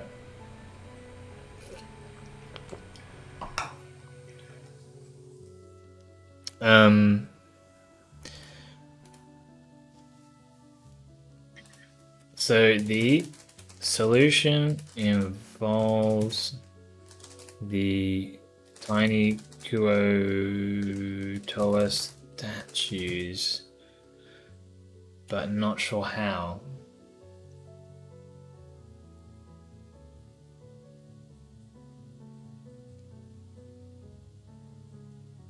Oh, the Aboleth statue has its mouth open, and only the Kuo-toa statue, only a Kuo-toa statue would fit. Upon inserting one, the sword emerges from, I don't know, some pillar in the ground or something. From, I don't know, that'll do. You can make it better later, okay? But, yeah, so the idea, let me describe it for you after I catch up on the chat. I wasn't. I have to teach 80 feet from a school zone. That's not very far. Miss. Okay, so this little exploration puzzle would be somewhere, maybe, probably in the Aboleth's actual lair or near it at least. And they would find some room, and it's like decorated, and there's like stone walls, and in the center there'd be like a circular stone platform, and there would be on one side, on the far side of this platform, you have a large statue of an Aboleth, like more like medium size, so like the size of a person, right? Like you walk up to it and pat the Aboleth on the head, like that's how big the statue is, right? And it's got its mouth open, like it's roaring or something. And it's being held up by all of its like servants. So it's got like people holding it up. It's got Chuls holding it up. Chuls, these guys. Basically anything that's ever served. It would have a diverse array of creatures. Little smaller stone statues holding up this larger one, right? So in front of you is this Aboleth. stone statue being held up by tools and humanoids and other things that have served it. That's on the far side of the circular platform. On the near side, there would be a few different creatures that have been tyrants at different times in history. Each in a similar stance, being held up by their servants, but none of them as big as the Aboleth, except for the Illithid statue, the Mind Flayer. So that's supposed to signify the respect Aboleths have for Illithid, right? Which I just read about, which was cool and interesting. And so the Illithid would be held up. Well, they have a whole bunch of servants, actually. They'd be held up by Githyanki, Githzerai, Grimlocks, and Kuotoa. And what you would notice is that the Illithid are...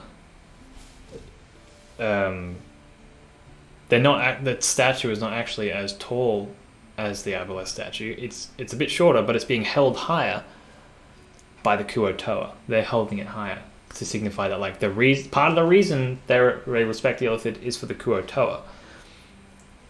And then you would take one of the Kuotoa statues and you would have to put it in the Aboleth's mouth to be like, the Aboleth ate a Kuotoa and learned of the sword, which would then emerge from the ground. And you'd be like, because you solved the puzzle, you put the Kuotoa statue in the Aboleth's mouth, and then the sword comes up. And the sword was this whacked out thing, Sword of Godslaying, which only works when wielded by a Kuotoa against their own insane god. Actually, I don't think it should be like this. It should be useful to the players. Only works against the Kuotoa god.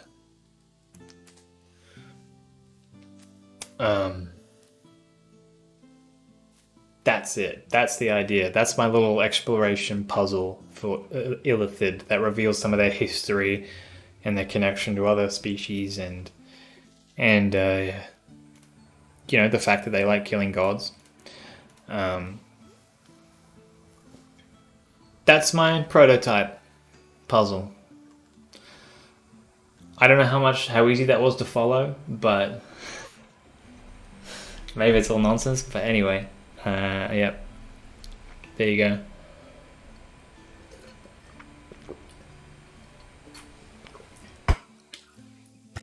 Now I need to get ready to go. Or not get ready, I'm going. I'm stopping stream. And I'm ordering food again because I am naughty. An Arab stream. Okay, anyway, I'm gonna switch over to stream ending.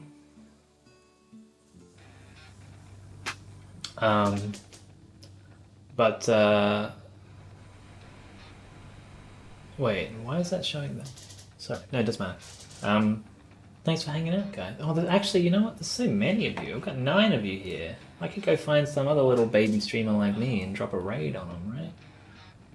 Hey, anyone in the chat about to start a stream?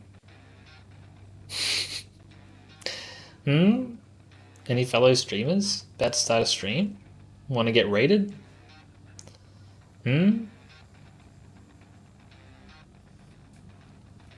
If not, any recommendations? And if not, I will find one anyway. Twitch.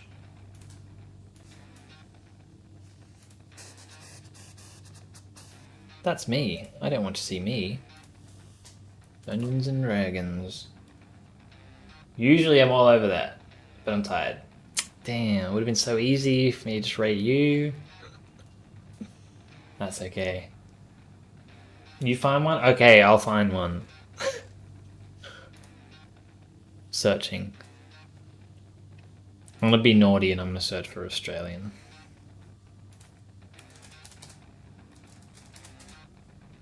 Damn it. There's one. Crit and miss. Oh, this is a whole... What is this? They're actually... Oh! It's loud. They're actually playing D&D, so let's do that. Let's raid him. We've got 10 of us here. Let's do it. Crit and miss. Raid. That's the one.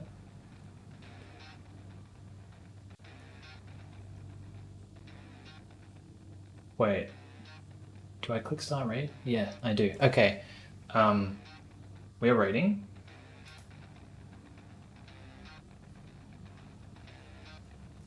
So, thanks for hanging out, guys. I appreciate it. I always love hanging out.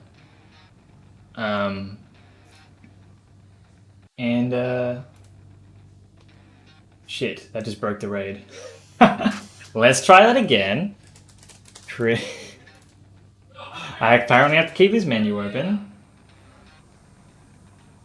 Start raid. There we go. Let's try that again. Sorry about that. Yeah, thanks for hanging out. I think I learned more than I expected about Aboleths, so that was pretty fun. And do not say come raid. You can say it if you want average and likely get banned, but I don't have a raid message. I don't know, but it just I don't know. The most of you guys are just silly, just chilling and watching anyway. So don't bother with a raid message. But yeah, see you guys next time. Take care of yourselves. Good luck with your life things that you're trying to do, and also have fun whenever you can. But until next time, see ya.